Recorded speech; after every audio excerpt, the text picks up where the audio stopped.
there's a lot of talk of Hitler being an idiot. And a lot of this has to do with the generals and the military situation. And what you saw at the end of the war was something of a perfect storm. The generals were obviously a very vested interest in, one, distancing themselves from the Nazi Party, one, and two, blaming their military failures, which they had many, on Hitler. The Western Allies and the Soviet Union were all too keen on going along with this story and saying, yes, the German generals would have fought much better if not for Hitler's interventions. So both the Soviets and Western Allies liked this story, and the generals liked this story because it made the German generals look professional and all good and stuff, and it disconnected them from the Nazi regime.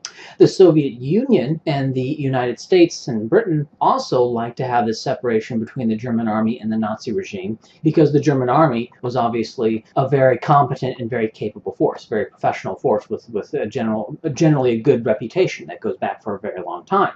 And to decouple the Nazi regime from this venerable reputation, well, that's something that they wanted to do as well. And that is, of course, something that the Nazi army wanted to do, or excuse me, the German army wanted to do as well, because they didn't want to be associated with the now radioactive Nazi regime, which became radioactive after they lost militarily. So what you have is a major bias in this. You have a major bias in the description of Hitler. And this is something that a lot of people, and I did this as well, right? For example, with professors, like a lot of people listen to professors not realizing that professors, they are a profession. And so when professors say that policy should be dictated by, guess who, professors, well, a lot of people don't even consider that perhaps these professors have some professional biases in there. Perhaps these professors thinking that, the idea that professors should rule the world is kind of a rather provincial or professional bias that they have. Similarly, when you look at the fact that the German army and the Western Allies and the Soviet Union said that Hitler was a military buffoon, that they may have some professional bias, or they may not be impartial in that regard. Anyway, so we know that it cannot be denied. Even at the time, it couldn't really be denied that Hitler was a genius in one sense, in that of politicking. Not in terms of political philosophy. I don't think anyone really thinks that. Not even Nazis really believe that the Nazi ideology, to the extent that there is such a thing, really was very intelligent. But it was political dynamite. It was almost as if it was crafted to win elections in Germany in the early to mid-30s. Right? Because what did it do? Well, it was National Socialism. Okay, so at the time, and at the time, that's perfect for Germany at the time. Certainly, there was very little in the way of libertarian thought or capitalist, or what we would call classical liberal thought in Germany at the time. Still isn't. But there was a great degree of nationalism, a great degree of, especially with the Versailles Treaty, and this new thing over here, this Marxist communism thing, was also bubbling up. Now, Hitler was not a Marxist, though he said that he would be more likely to consider Marxism if it was not internationalist. But what he did is he took both of those things. He took both the desire for socialism, as it's called, and nationalism, and was able to fuse the two together in a narrative of the Germans being oppressed, which had some truth to it. Obviously, Hitler played it up more than it really was, but there was a little bit of truth to that. Germany was, in fact, put upon by the world. And we know the debts, we know the land grabs. So there's a little bit of truth to that. But the most important thing is that it's a truthy statement. That statement has a lot of truthiness. That position that Germany was an oppressed group has a little bit of truth to it, but more importantly, it has a great appearance of truth. And so the idea that the Germans were an oppressed people could really be plausibly put forward. Okay, so the Germans were the little guy. Right? They were the little guy, and it's great. Any chauvinism or any nationalism of the Germans was treated or was viewed by the left in Germany as, black nationalism or black chauvinism, not something that's really threatening, not something that can ever really take over and act on its chauvinism or jingoism or bellicose nationalism. So it kind of placated the left in that they posed as, the little guy, the downtrodden, and all that. And and to a certain degree they were, right? Not to as much a degree as Hitler made it out to be, but to a degree they were a little bit put upon. Okay, and they made great hay out of this and used this minor put uponness to justify certain nationalism and to cloak a certain nationalism, right? And to make it seem okay. It's okay for us to be a little bit jingoist. It's not okay for the British to be, but it's okay for us to be because we're put upon. We're the victim, right? So it's kind of victim nationalism. And so by doing that, and so that way Hitler could both appeal to the nationalists without scaring too many of the socialists. I mean, a lot of socialists did see through Hitler. They did see through this political stuff. They did see through the games. But enough socialists did not see through it, were brought in by the idea that the Germans were an oppressive group and were inherently unable to be aggressors or dominators. So he got the nationalists, and he got enough socialists by painting Germans as victims, and by of course appealing to certain, I wouldn't say Marxist, but certain collectivist, Fabian socialist programs like nationalization of industries, big welfare, those kinds of things. So by doing that, he was able to get enough. He was able to get 51% in a coalition. I think the Nazi Party, I'm just going off of memory here, I believe the 1936, the Nazi Party got 46% of the vote, but by forming a coalition with another national party that had like 5% of the vote, they were able to form a government. So that was obviously an intelligent thing to do. Once in power, there was the Rhineland occupation. Now, what happened in Nazi Germany was that the Nazi Party implemented price controls throughout Nazi Germany. Predictably, these price controls failed, as price controls always fail. Now, Hitler had a choice. He could repeal the price controls and say that the policy had failed. Well, the fact is he was going to have to repeal the price controls, okay? And if he just did that, he would have to admit that the policy had failed, that he had a policy failure, and that would kind of be another chink in the Messiah complex that Hitler had built himself up as. And that's another thing, a lot of innovations in propaganda. For example, the whistle-stop tours, going in an airplane from place to place to place, multiple stops in a single day, that was a radical thing. The combination of cinema and rallies, I mean, it's old hat today, but at the time it was innovative. They had a lot of innovative film styles. They really hit on film a lot more than the other parties did. So, I mean, we look at a lot of the Nazi stuff that the Nazis in their campaign in 1936 did, and we look at that as kind of, you know, whatever. But at the time, it was really innovative. Okay, and to what extent did Hitler do that? I'm not sure, but it is important to keep in mind that everything Hitler touches seems to have a fantastic amount of innovation, right? For example, the military and the Blitzkrieg strategy, the party, and you know, an innovative policy in terms of ability to win elections, National Socialism, and innovative campaign strategy. So everything Hitler touches seems to be super innovative, seems to be super heterodox. So you had that, and then anyway, with the Rhineland occupation, what happened was Hitler sent troops into the Rhine. They marched into the Rhine. That was on the front pages. That same day, Hitler repealed the price controls. Okay, so what happened is on the newspapers, everyone saw German troops march into the Rhineland. Now, the repealing of price controls on a normal day, that would have been front page news. That would have been Hitler's policy failed. Hitler admits that his policy has failed. People would be asking him about the repeal of price controls, but because, you know, he had put troops into the Rhineland, the failure of the price controls was back page news. Nobody wanted to talk about that. Nobody wanted to care about that. And so it's a largely forgotten episode. That was smart. That was smart politics. Not only was it smart politics, but Hitler was smart enough to realize that his policy had failed. That's something that a lot of politicians will never do. Now, Hitler had said on multiple occasions in Mein Kampf and also in Table Talk that he was not interested in economics. He did not understand economics. He didn't have much of it in the way of an economic ideology at all. So for him to admit that his economic policy failed, I don't think was that hard of a pill for him to swallow, since he never really considered himself smart on economics. Okay, so that's a lot of Hitler's innovations. Whether or not you want to say genius, okay, whatever. But at least we can say that's some innovations by Hitler. Now, on the military front, this is where things get a lot more interesting. This is where most of the discussion enters.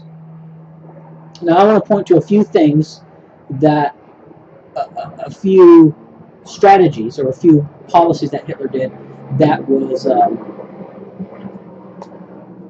that were good.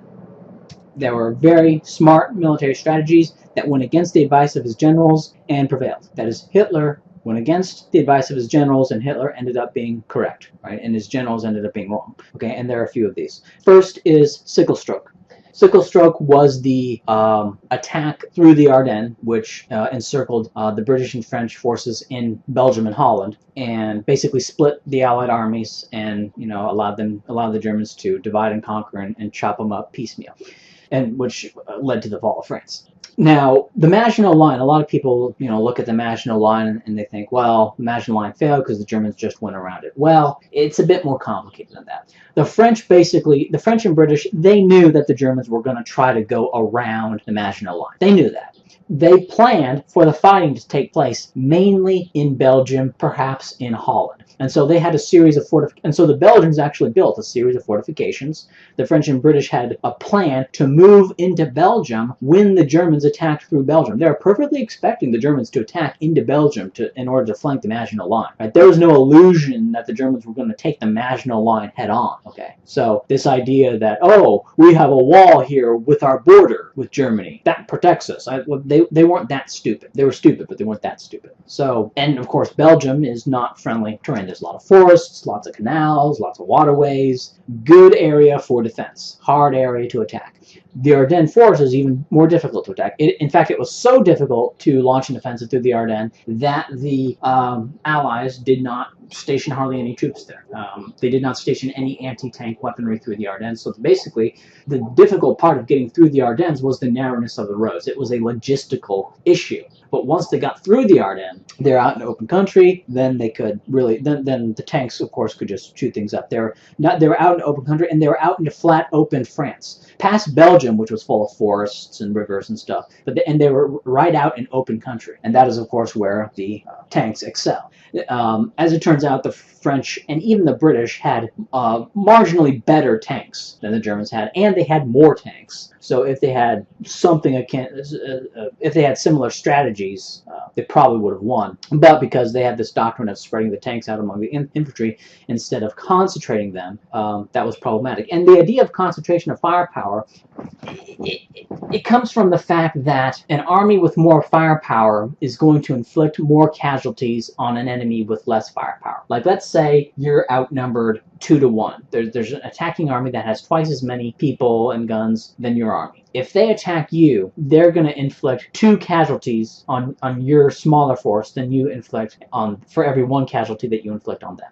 So not only do you have a smaller force, but you have less firepower. And because you have less firepower, not only do you have a smaller force, but you're going to inflict fewer casualties. So you have a smaller force to begin with, and you're going to take more casualties, all else being equal. Now, in reality, war is more complicated than this. There's closed terrain, there's ambushes, there's encirclements cutting off the supply, right? War is more complicated than this, but at a basic theoretical level, all else being equal, a larger force is going to inflict more casualties on a smaller force. And that is the main idea behind, and that is part of the idea behind the concentration of firepower, especially the concentration of tanks. Because you concentrate tanks, you mass this firepower, you inflict enormous casualties on this one point, basically destroying the military force in a very small area. So you've destroyed a military force in that small area. And then with this force, you can push through the line and then start attacking around the back. And when you attack around the back, you're attacking a whole bunch of soft targets. You're attacking their supplies, you're attacking their lines of communication and retreat, and you're attacking their artillery, right, which is also very important, and I think a little bit underappreciated, is that tanks would blitz through a line and then go around back and knock out the artillery that's supporting the infantry in the trenches. Right? I mean, the importance of knocking out the artillery is something that is not really given, I don't think is given enough airtime. Anyway, Now, sickle stroke, that was the idea. That was the idea that led to the fall of France. It was opposed by the German General Staff. It was proposed not by Hitler, but by Manstein. Manstein, at the time, for whatever reason, was kind of unpopular among the General Staff.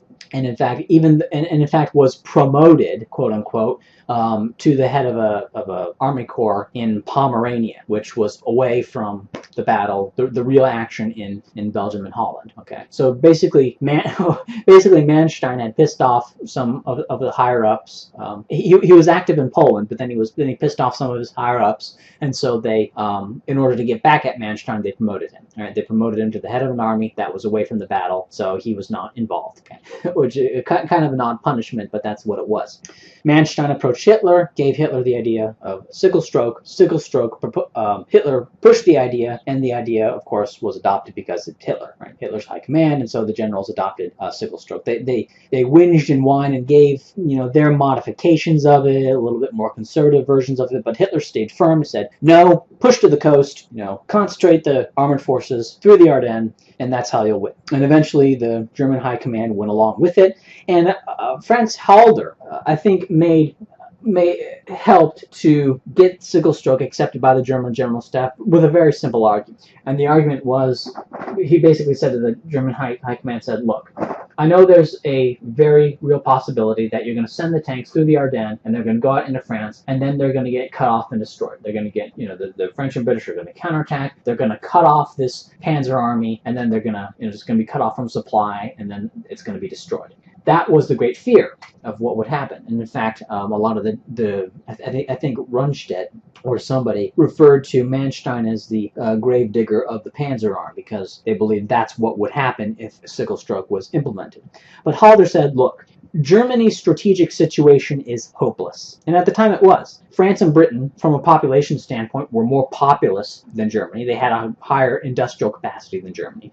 The Soviet Union was on the other side, and the Soviet Union was not attacking. Now, of course, the reason the Soviet Union wasn't attacking was because Stalin saw this as great, we'll have Britain and France on one side and Germany on the other. Britain and France are a bit more powerful than Germany, but not so powerful that they'll overwhelm Germany, so it'll be a long, bloody affair. Germany will eventually lose, but it'll be a long, bloody affair like it was in World War I.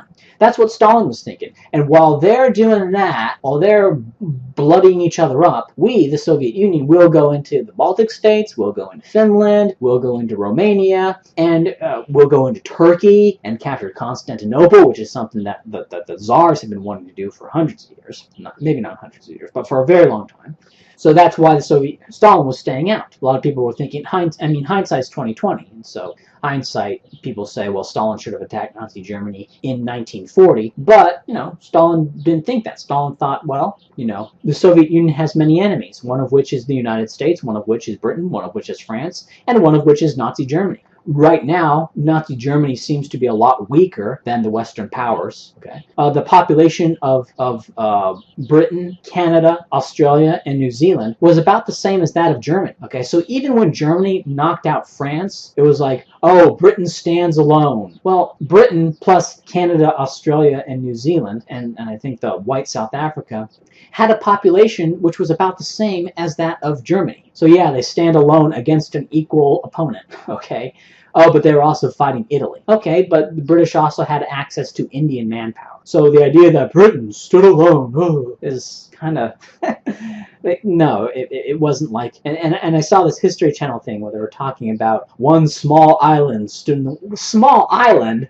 The population of Britain was 45... The population of Britain on the island was 45 million. The population of Germany, which includes Austria, the Sudetenland, and all the Germans in the formerly Polish territories, amounted to 70 million. Okay, so it was 45 million British people on the island, 70 million Germans, and there's like 10 million Canadians, 8 million Australians, and then I think there's like 2 million New Zealanders and like 3 million South Africans, and then plus all the Empire troops mainly from India. And it's like, so this is supposed, and of course then there's the English Channel that protects them. So like this idea that Britain was on the ropes and was fighting in their finest hours is just dumb. It's just Britain was never in any real danger except from the U-boats. But that's another story. Anyway, I'm talking about Hitler here. So sickle stroke, and then of course there is the Blitzkrieg philosophy itself, which Hitler was. You could say that the Blitzkrieg philosophy would have been implemented by the German army anyway, without Hitler's pushing. But Hitler did push it. Hitler did push a general Blitzkrieg philosophy. He liked the idea of mass fast attacks, breakthrough, and a lot of that had to do with his experience in World War I, the experience of trench warfare, getting battles bogged down and locked in. He liked to maintain the fluidity of battle and knew that Germany, because of its strategic situation, had to have fluid battles, had to have short wars. They could not have long, drawn-out, static army attrition wars. If they got involved in that, that would have been the end of it. Then Germany would have lost. And in fact, when talking about Halder's justification for sickle stroke in 1940, is very similar to Hitler's justification for Watch on the Rhine in December of 1944. Now, Watch on the Rhine was a similar invasion. That, of course, December 1944, the British and Americans, of course, the Americans had been in the war since 1941, December 1941. The British and the Americans had occupied France and had occupied most of Belgium and most of Holland at this time. So basically, they were right on the border of Germany. And Operation Watch on the Rhine was an attack through the Ardennes. It was to be a repeat of the 1940 attack. They were going to attack through the Ardennes and try to drive up to Antwerp, cut off the British, mostly British, but also some Canadian forces up in Belgium and Holland, and split the British between the U.S. forces, which were mostly in France. Now, at the time, the U.S. forces, if I recall correctly, the force structure, basically the U.S. forces, the United States had a population of about 140 million in 1939. Okay, Britain was like 56 plus 8 would be 64. Yeah, the British Empire had about 67 million, or Britain plus Canada, Australia, New Zealand, and white South Africa had about 67 million. The United States had about 140 million, plus there's the British Empire. So, and the United States was involved obviously in the European War, but they were also fighting in the Pacific, and so they were diverting forces to the Pacific. Plus, Britain had been in the war longer than the United States, and so had built up more forces, and their economy was more geared towards war. They were putting basically more effort into the war than the United States was, and so all of these factors combined resulted in the United States, the forces of the United States, being about the same as that of all the other Allied contingents combined. Basically, the U.S. forces in Europe amounted to roughly half of all of the Western Allied forces in Europe at the time. So the United States did not play the overwhelming role that a lot of people imagine that they did. Okay, certainly the United States played less of a role than the Soviet Union. It could be argued that the Soviet Union played more of a role than even all the Western Allies combined. Okay, and certainly the Soviet Union played more of a role than the United States. Anyway, so Watch on the Rhine, the justification for Watch on the Rhine was that even though Watch on the Rhine was probably going to fail, and it ended up failing. Now, the army group that went in Watch on the Rhine did not get encircled and did not get cut off as the German generals feared that it would. But that largely has to do with the fact that they didn't get far enough to really become in danger of encirclement. That the operation was such a failure from the outset that they never even got to the point where they were in danger. They never penetrated far enough to where they were even in danger of being encircled. But the rationale at the time was that, look, this operation is probably going to fail. And in terms of total casualties, we'd probably be better off defending. We would probably have a better casualty taken to casualty inflicted ratio if we just fought a defensive battle in Germany. Okay, and that's true. But if we just fight a defensive battle in Germany, we're going to lose. Even if, okay, we may lose better, right? But what does that mean? So what? We'll still lose if we stick to a defensive battle. So Hitler correctly surmised that we have to attack. Even if the attack seems hopeless or is virtually hopeless, if we don't attack, then we're certainly going to lose. We're probably going to lose no matter what we do, but we will certainly lose if we don't attack, if we remain on the defensive. And that was the rationale behind the Ardennes offensive. And it's so silly to hear people today say, oh, the Ardennes offensive, what a stupid attack. It had no chance of working. Well, compared to what? Right? That's what these History Channel buffoons never ask, is like, compared to what? Compared to just sitting and losing? Like, what idiots. A similar thing can be said regarding the Soviet Union, the invasion of the Soviet Union, which is another correct thing that Hitler did. Some could say, well, the Nazis should not have invaded the Soviet Union because there was no chance they would have won. As far as they advanced, the Soviet Union still had enough area to retreat. The further they advanced, the longer their lines of communication became, the more difficult it was to supply, the more they were open to counterattack and encirclement. No way they could have defeated the Soviet Union. So what they should have done is what? Sat around, twiddled their thumbs, and wait for the Soviet Union to attack them? Okay. Options. What are the options? The alternative to invading the Soviet Union is to not invade the Soviet Union, okay? And that's probably a worse thing to do, see? Okay. And so I think that the choice to invade the Soviet Union was the right plan, was absolutely the right thing. There was no... the Soviet Union was in a war economy, okay? It's not like, oh, Nazi Germany invaded the Soviet Union, and so now the Soviet Union goes into a war economy. No, they were in a war economy. They were gearing up for war with Nazi Germany. You know, it's just that, well, if Nazi Germany invades the Soviet Union in 1941, well, the Soviet Union now has to deal with their unpreparedness. Right? Because in terms of relative strength, the Soviet Union was going to become relatively stronger to Germany over time, okay? Because they had just done their purging. They were working through a new general staff. They're working through modernizing their air force and stuff, whereas Germany was largely peaked in 1941, okay? And all that they could do, all the Germans could do, and from a technological standpoint, is maintain their level of superiority in technology, maintain their proficiency in tactics. They were not going to get much better relative to other countries. Whereas the Soviet Union, they were, working through a new officer corps, training them up, getting new aircraft. They were in a process of a massive overhaul of their military. And so the Soviet Union, they would benefit from delaying the war. They would benefit from delaying the war to 1942 or even 1943, by which time their military was more organized, right, and had recovered from the purges. Okay, so Hitler was correct in assessing that the Soviet Union needed to be attacked, and it needed to be attacked quickly.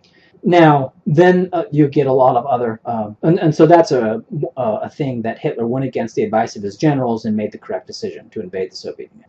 Now, you have a silly kind of objection, or not objection to the invasion, but one point that a lot of people bring up is the invasion of Yugoslavia, that the invasion of Yugoslavia delayed the invasion of the USSR. Well, as it turned out, it did not. As it turned out, it did not. The invasion of Yugoslavia was in April of 1941. The Soviet Union could have invaded, Nazi Germany could have invaded the Soviet Union in May of 1941, but they didn't. They waited until towards the end of June to invade the Soviet Union. And the reason they invaded towards the end of June instead of towards the end of May was because of the weather. The weather was not cooperating, okay? And so there was a 1-month delay from their May start date, okay? Basically, the invasion of Yugoslavia did not delay the invasion one bit. Now, what I think the invasion of Yugoslavia did do was I think it made Hitler believe that the Soviet Union would crumple in the way Yugoslavia did. Yugoslavia, in 1939, their population was 15 million. The population of the Soviet Union was about 165 million. So we could say, yeah, the Soviet Union had a population 11 times that of Yugoslavia, okay? When Nazi Germany invaded Yugoslavia, the war was over, I'm just going off of memory, I think less than 2 weeks, and they took about 500 casualties. Okay. So if you translate that to the Soviet Union, well, what would that be? Well, that would be about 20 weeks and 5,000 casualties. Okay, sounds kind of silly, but think about it. If the Soviet Union is just a bigger Yugoslavia, well, why would it not be considered a bigger Yugoslavia? The population of Yugoslavia was about 15 million.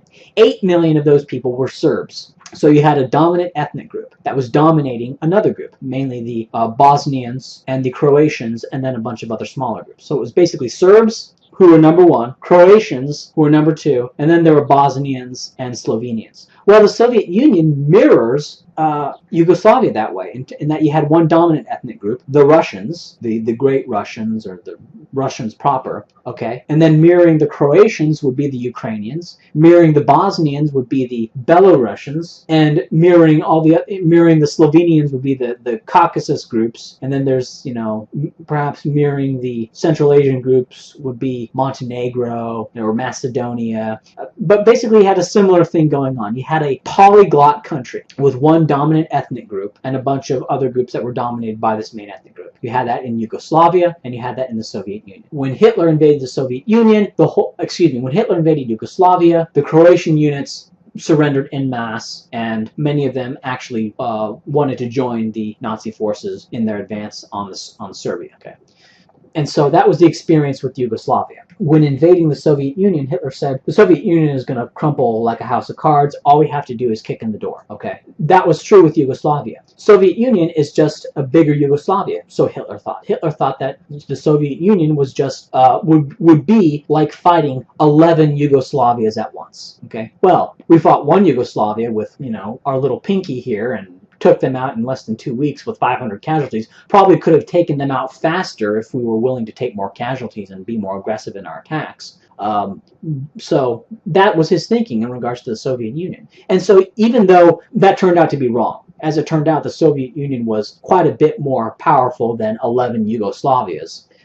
Quite a bit more effective, more professional military. Even as butchered as their military was following the purges, it was still a far more technologically advanced, tactically advanced military. And of course, they had much more land. They had more than 11 times as much land to retreat behind, and that was a major advantage, and that made the German blitzkrieg tactics less effective. So as it turned out, the Soviet Union was not 11 Yugoslavias. Hitler's judgment was incorrect. But you can see the logic there. You can see why Hitler thought what he thought.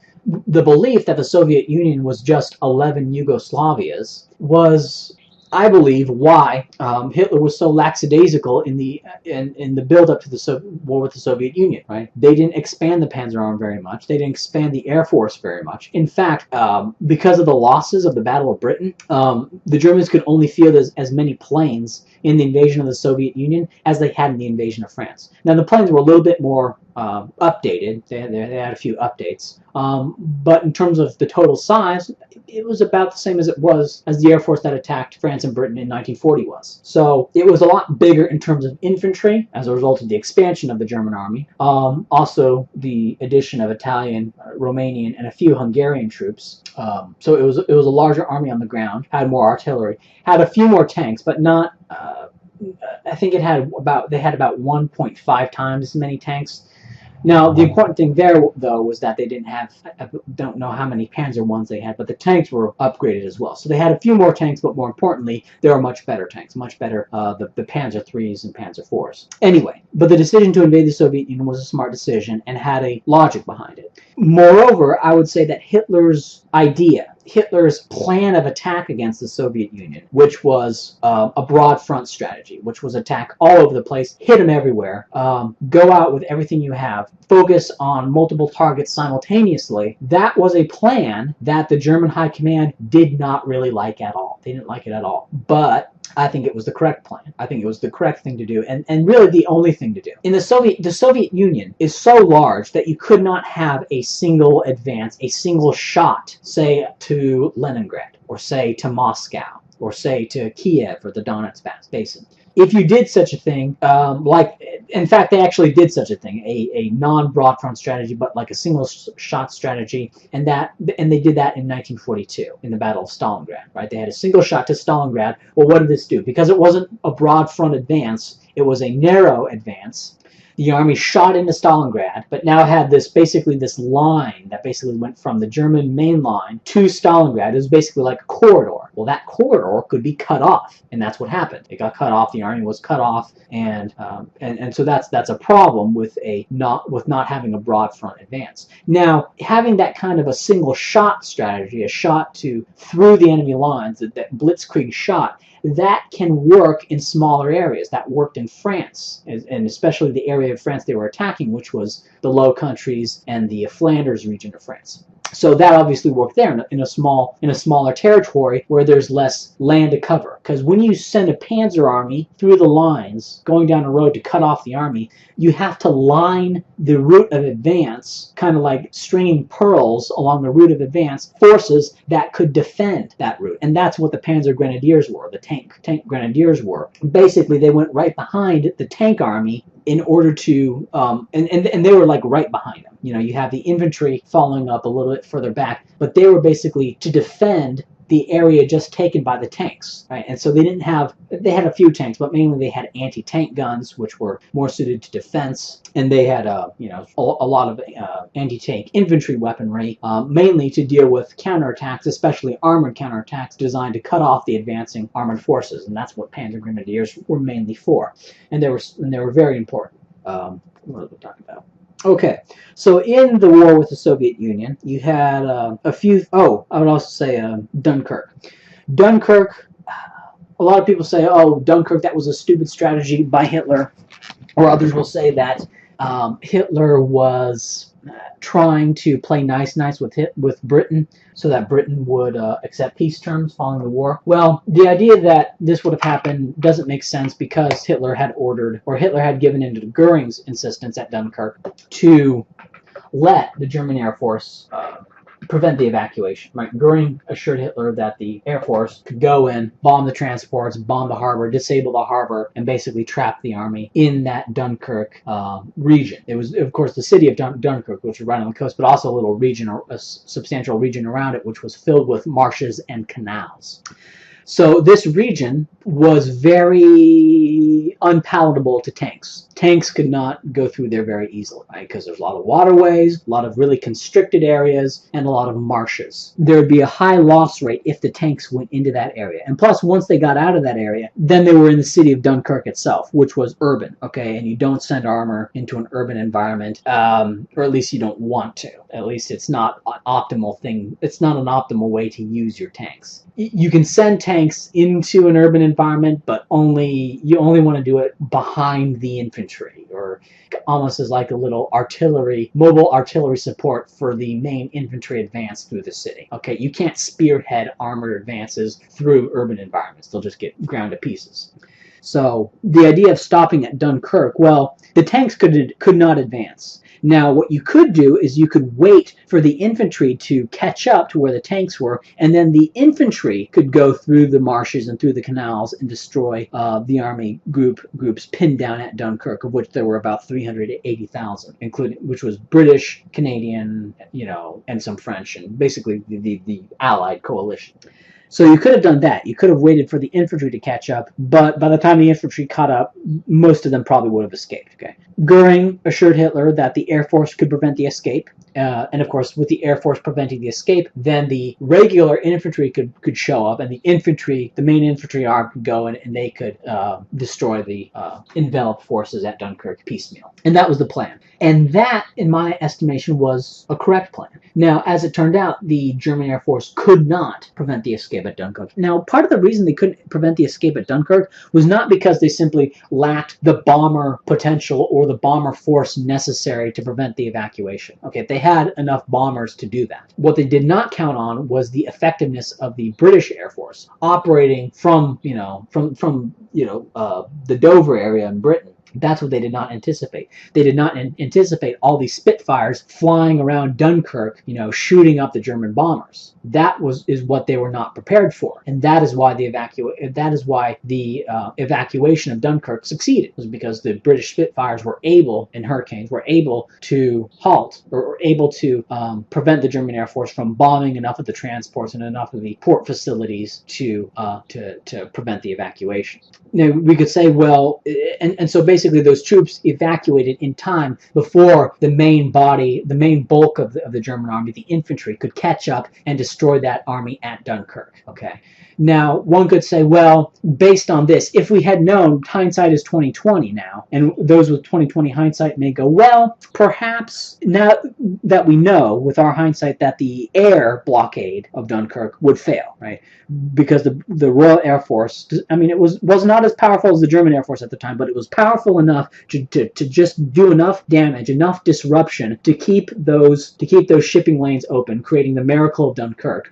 They had just enough. They were just able to do that. And since we know that, then perhaps if Hitler had known that, perhaps he should have ordered the German Panzer Army to advance into the Dunkirk area and destroy that army piecemeal with the forces at the tip of the Panzer spearhead. Would have lost a lot of tanks. One argument could be that, well, they could have just abandoned the tanks or left them there and then advanced on foot. And then once they finished destroying the enveloped army in the Dunkirk area, go back to their tanks. Maybe. I mean, would they have kept those tanks? I mean, would like there's not a whole lot of good solutions here. Okay, and so when you actually look at the real military situation at Dunkirk, it's not quite as clear. Oh, Hitler was just a buffoon for ordering them to stop. Well, not really. Okay, there's first off, the tanks could not have gone in. What you would have done is you would have had to basically send in your panzer forces as regular infantry forces. They would have gone in as infantry. Of course, all tank forces have a large infantry support component. So basically all you would have done was take your tank crews and use them as infantry. And of course, they're all trained as riflemen. Everyone is trained as a rifleman first and foremost. So they could have done it, all right, but then of course that would have been a waste of skilled tank crews, because in all battles you always have casualties, and you'll have some tank crew casualties as well. So you would have lost some skilled tank crews, which have to be replaced later on. Those tanks would have been just sitting there, vulnerable to counterattack from elsewhere. Okay, and Hitler thought, and Goering thought that the German Air Force could have prevented the evacuation. And if not for the intervention of the British Air Force, which was a surprise to Goering and a surprise to everyone there, then the Germans probably could have prevented the evacuation from Dunkirk with their Air Force. They had the bomber force to do that. They had their bombers were sinking transports left and right at Dunkirk. Okay, they had the bomber capacity to do that, just not with the intervention of the Royal Air Force. And that's what allowed for the miracle at Dunkirk, and that's why it failed. So a lot of people point to the stop order at Dunkirk as an example of Hitler being stupid. No, that's just an example of people who say that not having a full understanding of the military situation there. Okay. All right, back to Soviet Union. So there was the broad front strategy. The broad front strategy was let's be honest here. The broad front strategy, the initial invasion of the Soviet Union, was wildly successful. Wildly successful. Okay. I think something like 1.5 million casualties in the Soviet Union during Barbarossa. On military casualties, of course, there are a lot of civilian deaths as well. But in terms of military casualties, just absolute catastrophe for the Soviet Union. Entire tank armies destroyed. In fact, in the encirclement at Kiev, I mean, the tank army, the operational tank structure of the Soviet Union was so smashed early on in the invasion that after the encirclement at Kiev, where roughly 600,000, and keep in mind 600,000, there were about 400,000 men that escaped from Dunkirk. Okay, so we're talking about 600,000 troops that were encircled at Kiev in the Soviet Union. In this force of about 600,000 men, less than 100 tanks were captured. Okay, because they had all been destroyed in the battles early on. So, okay, so what I want to talk about, so the broad front strategy was obviously a very successful strategy. Worked very well. It's something that the Soviet Union did not expect. Okay, they expected a more localized strategy, an attempt at a grand blitzkrieg.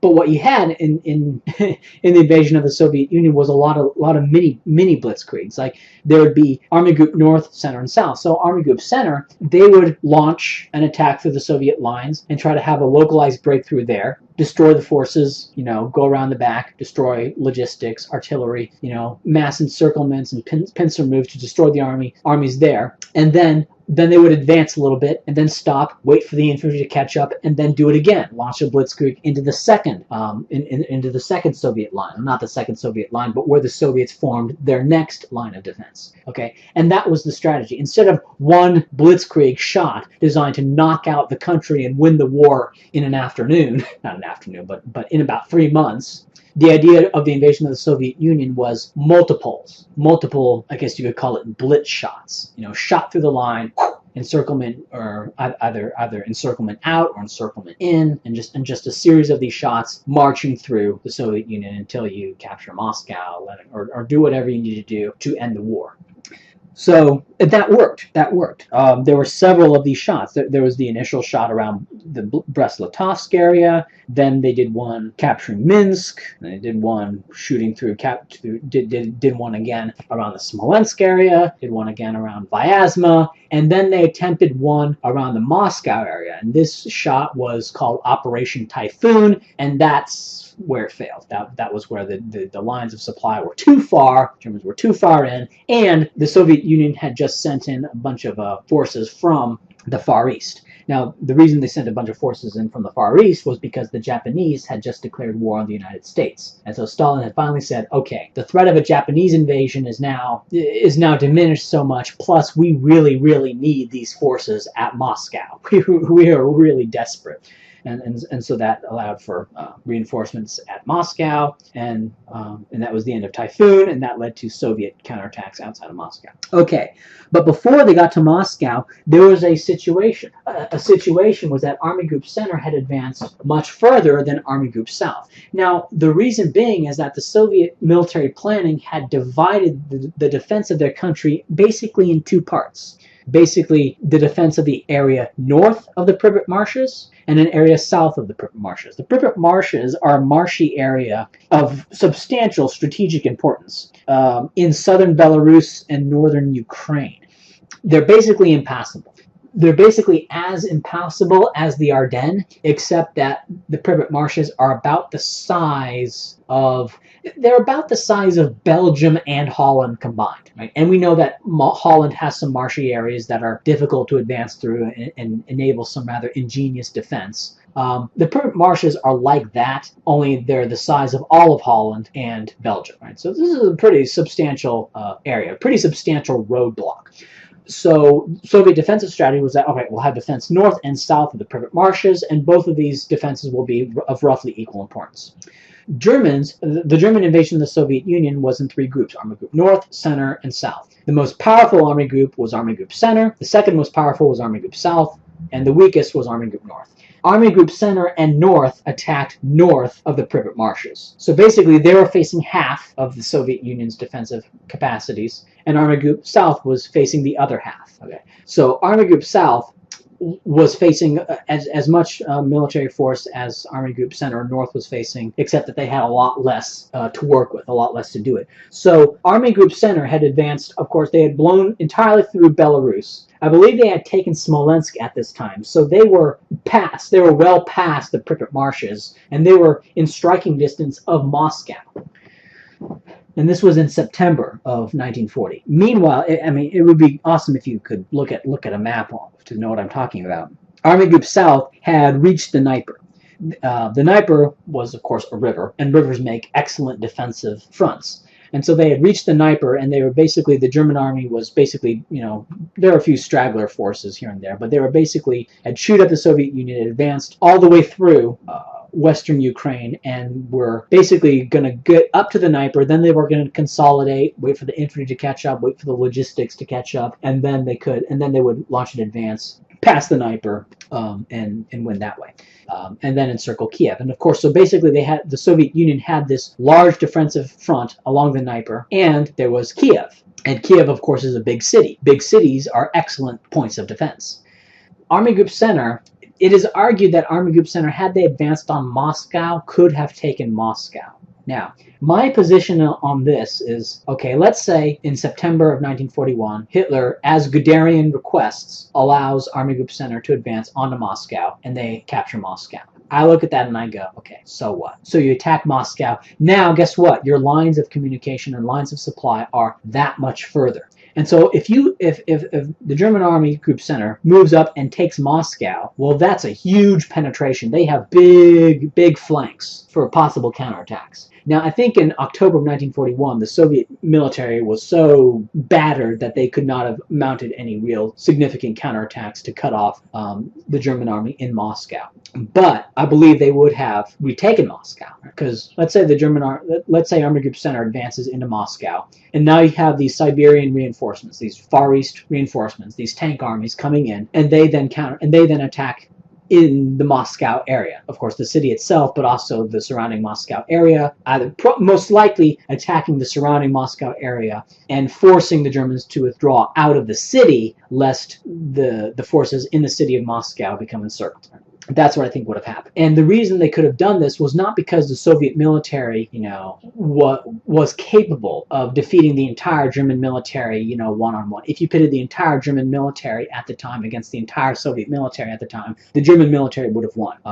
But that the German military in the Moscow area was cut off. They were exhausted, they were low on supply, they were low on ammunition. Reinforcements weren't getting through because it was a colossal task just to get ammunition through. It was a colossal task just to get fuel through. I mean, you're talking about in addition to fuel and ammunition, sending in new formations, sending in new brigades to fill out divisions. No way. They were an exhausted force, the force that would have taken Moscow, and of course this is my opinion. My opinion is that they would have taken Moscow if they had attacked in September. Okay, so what? Soviets are going to counterattack. They'll be fresh. They'll win. The Germans will have to withdraw. The army group in Moscow won't be destroyed, but it will be forced to withdraw. And what have you done with that? Nothing. Then you're back to the Vyazma area. Maybe even back to the Smolensk area, but at least back to around Vyazma and Rzhev. So what Hitler said was, Guderian, you're not advancing on Moscow. What you're doing is you're going to curve south. At the time, in September of 1941, the Germans had made a limited beachhead on the other side of the Dnieper in the very far south. Okay, the Soviets didn't really consider it that important. There was only one bridge running through it. There wasn't a lot of, so it didn't have the supply infrastructure to support an armored advance up there. And they had basically contained the beachhead on the side of the Dnieper, and the Soviets weren't really concerned about it. Okay, they believed that the attack on the Dnieper would come in the center, I believe, if I recall correctly. Now, what they did, I believe it was Rundstedt, who was the head of Army Group South, and Kleiss was the head of the Panzer Group down there. They were able to enlarge the bridgehead, and they were able to enlarge the bridgehead enough to push, and now we're talking about on the eastern side of the Dnieper now. They're able to push through on the eastern side of the Dnieper out to capture more bridges, to capture a few more bridges, and then they were able to, and so now they had enough roads and bridges to supply a tank advance. And so then so once they were able to do this, then the Panzer Army was able to push through up through the south, and Guderian's armored forces were then ordered down south to link up. And so they were going to link up behind Kiev, and they were going to encircle Kiev, which of course they did, and trapped about 600,000 troops, a whole bunch of guns, and less than 100 tanks. That was the Kiev encirclement, and that was a huge military victory. It was one which Guderian opposed, and Hitler overrode Guderian. And I believe that this is an example of Hitler being correct, Hitler going against his generals, not only against his generals, but against the Heinz Guderian, hurrying Heinz, the person who is largely credited to having invented blitzkrieg tactics, and being correct, and Mr. Heinz, hurrying Heinz, being wrong. So this, I believe, is another example of Hitler's military acuteness, Hitler's military genius, we could say. Okay, but then of course, as a result of this Kiev encirclement, there was not enough time to attack Moscow. And in October, there was the Rasputitsa, which is basically the wet season. Turn the roads to mud. Basically, advances stopped. This is a good period for armies that are on the defensive, like the Soviet military was at the time, because there was no way the German army could advance. Basically, both sides are stuck in the mud, literally stuck in the mud. So October and most of November was basically you're stuck. The German generals at the time were praying for winter to come so that the roads could harden so that they could resume their advance. Well, they were hoping winter would come. They had no idea. They had no idea what the winter was like. Now, by the time towards the middle of November, the German military planners had realized that they had made a mistake. They had expected the Soviet Union to fall, like Yugoslavia did. 11 Yugoslavias. But of course, the Soviet Union did not fall, and so now they're thinking, uh-oh, winter's coming. We don't have any winter gear. But of course, the fighting was continuing. Even when you're not advancing, there's still fighting going on. The Soviets will counterattack, there's static attritional fighting. And this requires ammunition. Ammunition has to be shipped, or trucked along these roads, along these crappy Soviet roads, big old distances. It was everything they could do to ship enough ammunition to their forces. they did not have the excess transport capacity, or ammunition and fuel. They did not have the excess transport capacity to ship winter clothing for the soldiers, antifreeze, and antifreeze for the tanks. Those were the big two, winter clothing and antifreeze.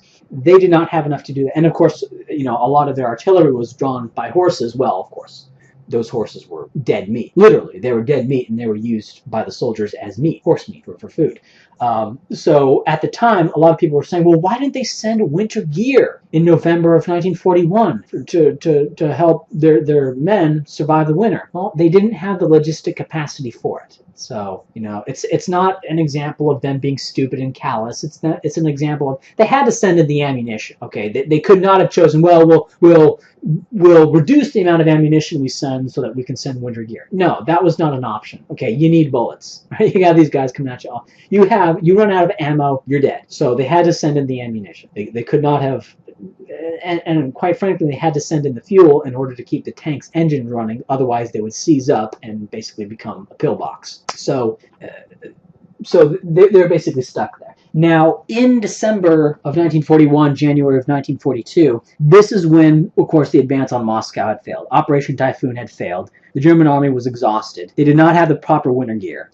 The reinforcements weren't coming in. There simply was not enough logistic capacity for the reinforcements to come in. And so Operation Typhoon, the attempt to blitzkrieg in the Moscow area and encircle Moscow, failed. Of course, before that, there were attacks around Bryansk and Orel that led to an encirclement and a destruction of about 400,000 Soviet troops. This was another huge body blow. And after the Battle of Bryansk and Orel, because you had Kiev, you had the initial Barbarossa battles, which were about 1.5 million. This was the bellwether, the watershed, basically the the meteor, which absolutely smashed the Soviet military. The initial border battles. Then, of course, there was the great encirclement at Kiev. That was another 600,000. Then there was the encirclements at Bryansk and Orel. That was another 400,000. So we're talking about 2 million troops, Soviet troops, chalked up at the loss of about 250,000 German troops, German and Axis ally forces. So after the Battle of Bryansk and Orel, which was about 400,000 Soviet forces encircled and captured and killed, the Soviet frontline strength, the order of battle of the Soviet Union, at this period was actually smaller than that of the Axis forces in the Soviet Union, which combined mostly German, but also some Hungarian, Romanian, and Italian. This was the nadir of the Soviet Union. This was their low point. Every other time period before and since, the Soviet military had always had numerical superiority to the Axis invaders. This was the only period in which they actually had numerical inferiority. They had always had they had technological inferiority. Even into 1945, the Germans had better fighters, had better tanks, had better sighting, had better optics. Even towards the very end of the war, the Germans still had a technological edge. But the Soviets always had a numerical edge, except at this point. So this was bad. They were numerically inferior, and they were obviously technically inferior. The T-34 was better than any other German tank at the time, but aside from that, the artillery was worse, the infantry tactics were worse, the rifles were worse. Oh, they also had better winter equipment. So there you have. They had the T-34 and better winter equipment, and of course their air force was vastly inferior. And the Soviet pilots were absolutely terrified to go up against German fighters.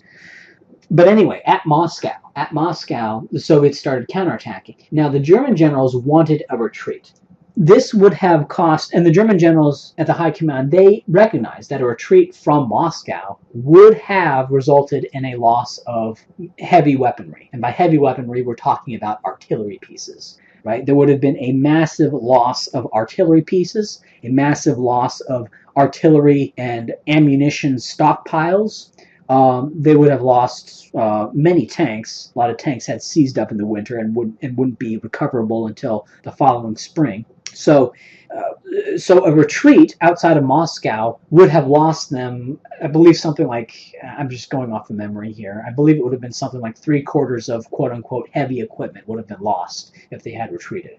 Now, if they had retreated and they had lost 3/4 of their heavy equipment, well, what's to guarantee that Like, what's to guarantee that the Soviets wouldn't have just continued advancing and destroyed the remaining largely basically infantrymen with rifles force that they would have had left, right? The tanks and artillery would have been mostly gone, and it would have been an overwhelming just infantrymen with rifles, right? And if the Soviets could have logistically been able to project their armored force against this retreating German force, they would have cut them to ribbons. Some people would say, well, the German Air Force could have helped them a little bit. Well, weather. The weather was such that air power was not that big a deal at this period. And so German air superiority was not much of a factor at this point outside of Moscow. So all of these played into Hitler's decision to say, stand and fight. If you retreat, you're going to lose your artillery pieces and your tanks, or at least 3/4 of them. If you lose your artillery pieces and your tanks, you'll get out of the cauldron right outside of Moscow. But once you retreat back further, the Red Army is going to continue advancing, and they're going to continue to advance with tanks and their artillery and their Katyushas in tow, and they'll rip you up. And because you'll then be basically a pure infantry force, and you'll be ripped up by their better artillery, tanks, and all that stuff. And the Air Force will not be able to save you because the weather has basically knocked air power out of this equation. So Hitler's decision to stand and fight appears to have been the correct decision. And even in hindsight, the generals at the time recognized that Hitler's stand fast order outside of Moscow, overriding what his generals said, saved Army Group Center. Okay, so that's what we have. We have Kiev, the stand fast at Moscow, the force structure, the general broad front invasion of the Soviet Union, all of these, sickle stroke. The invasion of Norway was another idea. Kind of like sickle stroke, it wasn't invented by Hitler, but Hitler was the driving force in getting it adopted. Being the commander-in-chief, he said it became so. And that, of course, Britain had the R4 plan. The R4 plan was to invade Norway. Half of Germany's iron ore came not from Norway, but it came from a region in northern Sweden called the Kiruna. Basically, all of this iron ore did not go out of Swedish ports, but it went out of a Norwegian port. The name of this Norwegian port that about half of Germany's iron ore came from was Narvik. Okay. And for people who have watched the History Channel, they've heard about the Battle of Narvik. They have heard about paratroopers at Narvik and how important and how Narvik kind of became a big battle. But the History Channel doesn't really do a very good job of explaining why Narvik is important. Okay. Narvik is important because that's where the iron ore in Sweden comes out of. The plan, the R4 plan, was to land forces in Norway, mainly, but most importantly in Narvik. That is why, and of course Narvik is at the very north of Norway, and that is why the Battle of Narvik became the most contested, because the Germans actually invaded Denmark, and they invaded Norway. In fact, when the Germans were landing in Norway, the British forces that were set to go to Norway were actually in the North Atlantic. Okay, by the time the Germans were landing, the British forces were actually at sea. Okay, that's how close it was. And of course, because the Germans were there first, they had all sorts of advantages. They could, because they were there first, they're at a major advantage, right? They could move their forces in faster. They were better positioned. You know, they had access to airfields in Norway. They were just an overall better situation in Norway, and so that's why they won. Except at Narvik, which was at the furthest north, and the British were there sooner than the Germans, and so the Germans actually had a special, I think it was like a mountain force that went up there, and they almost lost at Narvik. But anyway, so we know that the Germans actually won at Narvik and won in Norway. Now, imagine if Hitler had said, don't invade Norway. Now, of course, in order to invade Norway, you have to invade Denmark. So basically, don't invade Denmark and Norway. If Hitler had said that, what would have happened? Well, you know, I guess there's a possibility that the Norwegians could have defeated the British and could have prevented the British invasion. I don't think that's a very realistic possibility. I think that basically if the British had invaded Norway, in fact, the Norwegians may not have even resisted. After all, they were technically neutral, but they were more in favor of the British. So in all likelihood, in all likelihood, they wouldn't even put up a fight. The British would have occupied Norway. The Norwegians would have, maybe the king of Norway would have issued like a letter of protest, but that would have been it. Right? The British would occupy Norway, and they would have cut off the iron ore at Narvik. That would have been it, and that would have been half of Germany's iron ore. And if they wanted to try to get Narvik back, well, then they would have had to attack entrenched British positions in Norway, which is a very mountainous area, very difficult to supply area, basically an area that very much favors the defender. So that was another correct decision by Hitler. I'm not sure if it went against the advice of his generals, but anyway, that was another. But Hitler was instrumental in getting that invasion of Denmark and Norway underway, certainly before the general staff would have done it. Okay. Force structure. Another thing that people rag on the Nazis about is the force structure of their navy, of the German Navy, and the force and the design of the Air Force. Basically, the German Air Force was designed without a strategic bombing potential in mind. Now, before Udet and Goering took over the Air Force, there was a guy, I forget what his name was, Walter Weaver, I believe it was Weaver or Werther? I believe it was Weaver. Anyway, Weaver had pushed forth the Ural Bomber project. The Ural Bomber project, of course, was the idea of a strategic bomber that could bomb Soviet industry east of the Urals. Right?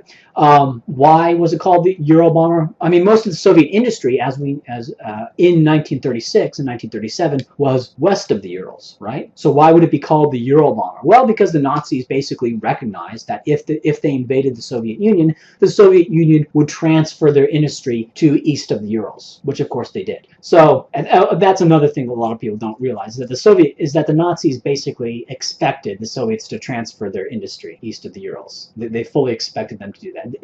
That was not something that surprised the Nazis. Okay, all right. Anyway. Obviously, the Ural Bomber, once Goering and Udet took over, that was the end of the Ural Bomber project. They didn't want anything to do with big four-engine strategic bombers. They were more interested in lightning war. And lightning war requires more accurate bombers that are designed to attack either pinpoints, such as dive bombers. Now, of course, later as it turned out, the idea of dive bombing really wasn't a very good idea. You were better off having rocket fire. You're better off with things like the Sturmovik or the Typhoon, which were basically ground attack aircraft with firing rockets. That was a much better plan. First off, it required less training, and it was more accurate than dive bombing, actually. Although the dive bombers were pretty accurate. There were several dive bombers that could hit a moving tank, right? A dive bomber that could hit a moving tank. So there were a few of those. So I don't think the accuracy of dive bombing should be impugned. It was pretty accurate. But while a plane was in a dive, it was incredibly vulnerable. So that was another major problem. And the ability to perform those dives required a major strengthening of the airframe, which made it slower and more vulnerable as well. So dive bombing in general was a bad idea.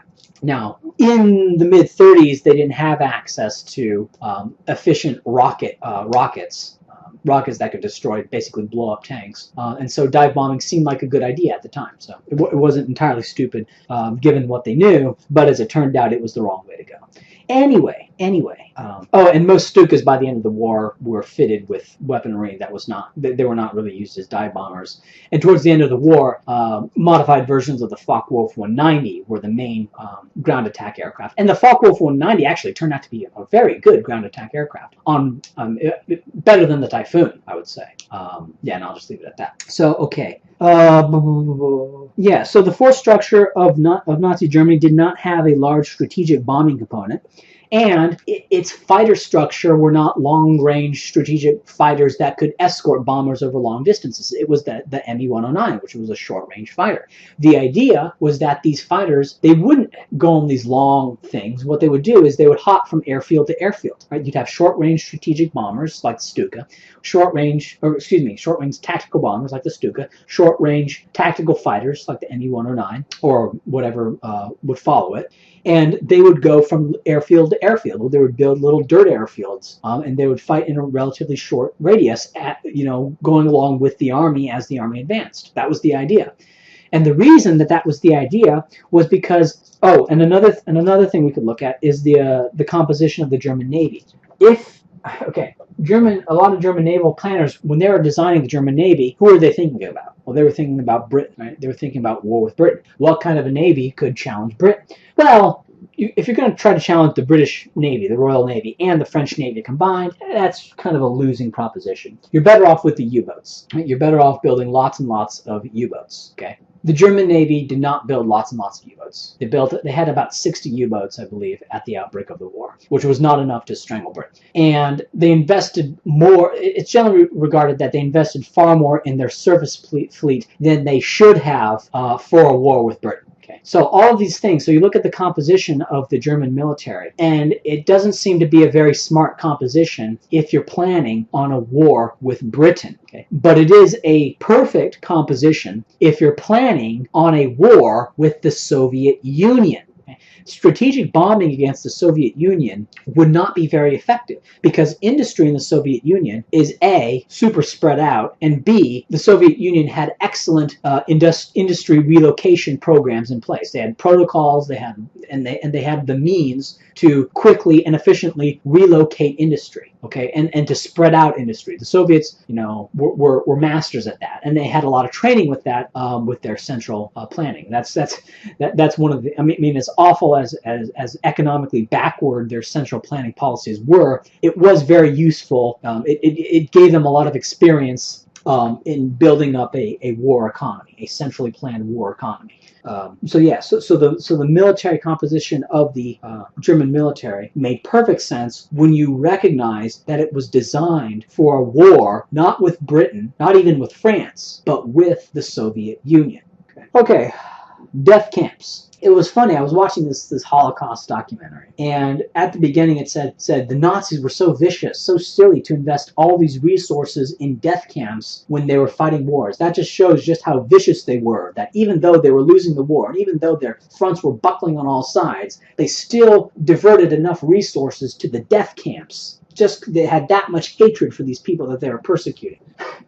And I find this a bit silly. First off, they didn't become death camps until 1943. Now, the people that they sent to these camps that were technically labor camps, they were called labor camps, was for a few reasons. One was that the groups that they were sending to these camps were likely partisans, or likely saboteurs. Okay, Jews, gypsies, communists, groups people that the Germans didn't like, and that didn't like the Nazi regime. These were the kinds of people who were sent to the camps. You send them to camps, they are concentrated in an area, right? That's what they're called. They're called concentration camps. Instead of having these potential partisans spread out all over the Nazi Empire, you concentrate them in one area.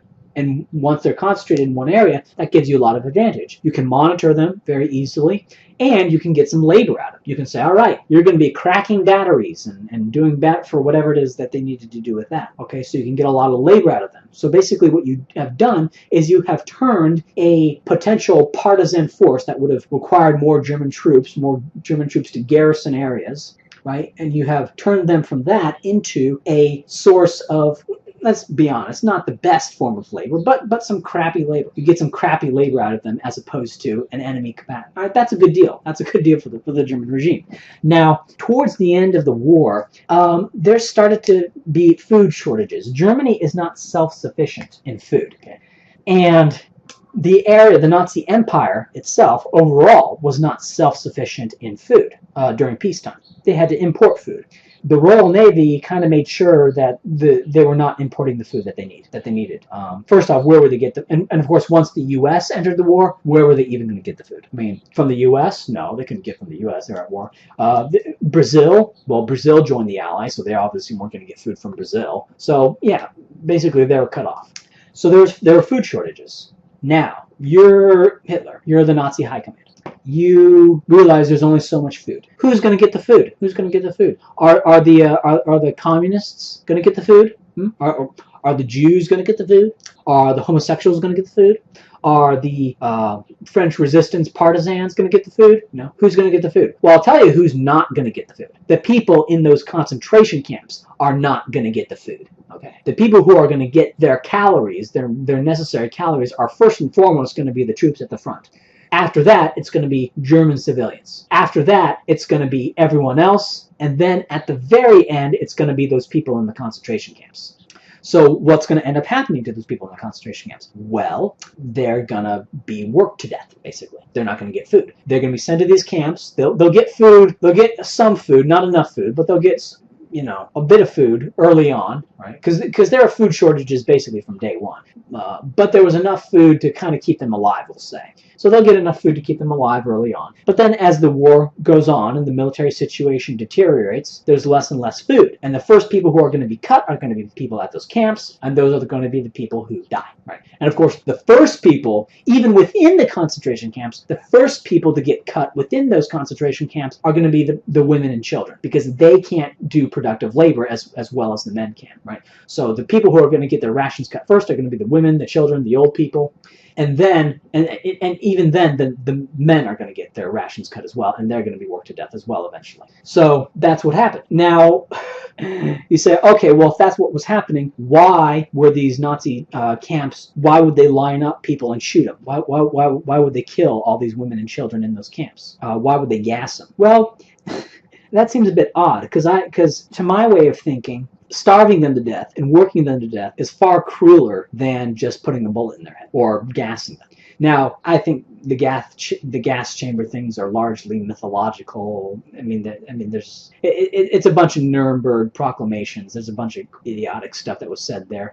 I'm not a quote unquote Holocaust denier, whatever the hell that means. I believe roughly 3 million people were killed in the Nazi labor camp system, not 6 million. 6 million, that number actually comes from World War I, and in fact, people were harking the 6 million Jews killed. They were pushing that number before the war was even over, right? There were documentation, and there are writers who were saying 6 million Jews were killed or will be killed, you know, even before the war ended. So the 6 million number is completely, you know, ass-pulled number. Okay, it's closer to 3 million, maybe 3.5 million. Right? So and they weren't killed in any organized. You could say it was premeditated in the sense that there were people who were being sentenced to these camps, basically knowing that they were going to die. Right. So in that sense, okay, they effectively they were death camps. Okay, because there were food shortages, and they're saying, all right, so who's going to die? You're going to die. All right, and so they killed them, basically. So that's my view of the camps. And some people will say, well, the death camps were a waste of resources. Well, compared to what? Compared to dealing with these groups as partisans, having to devote entire divisions to partisan sweeps? No. These concentration camps were obviously a much more efficient way to deal with problematic populations than to fight them as partisans in a guerrilla war. I mean, that's enormously difficult. Okay. Next thing I want to talk about is Hitler being too nice by half. And I want to bring up 3 key issues on this. I'm trying to think if there's any more, but I'm thinking 3 key issues on this. Hitler being too nice by half. Well, actually, I could probably bring up another one. I think I will. I'll bring up 4 issues. The first is Spain and Gibraltar. Now, we know once the fall of France happened, there was a war in the Mediterranean.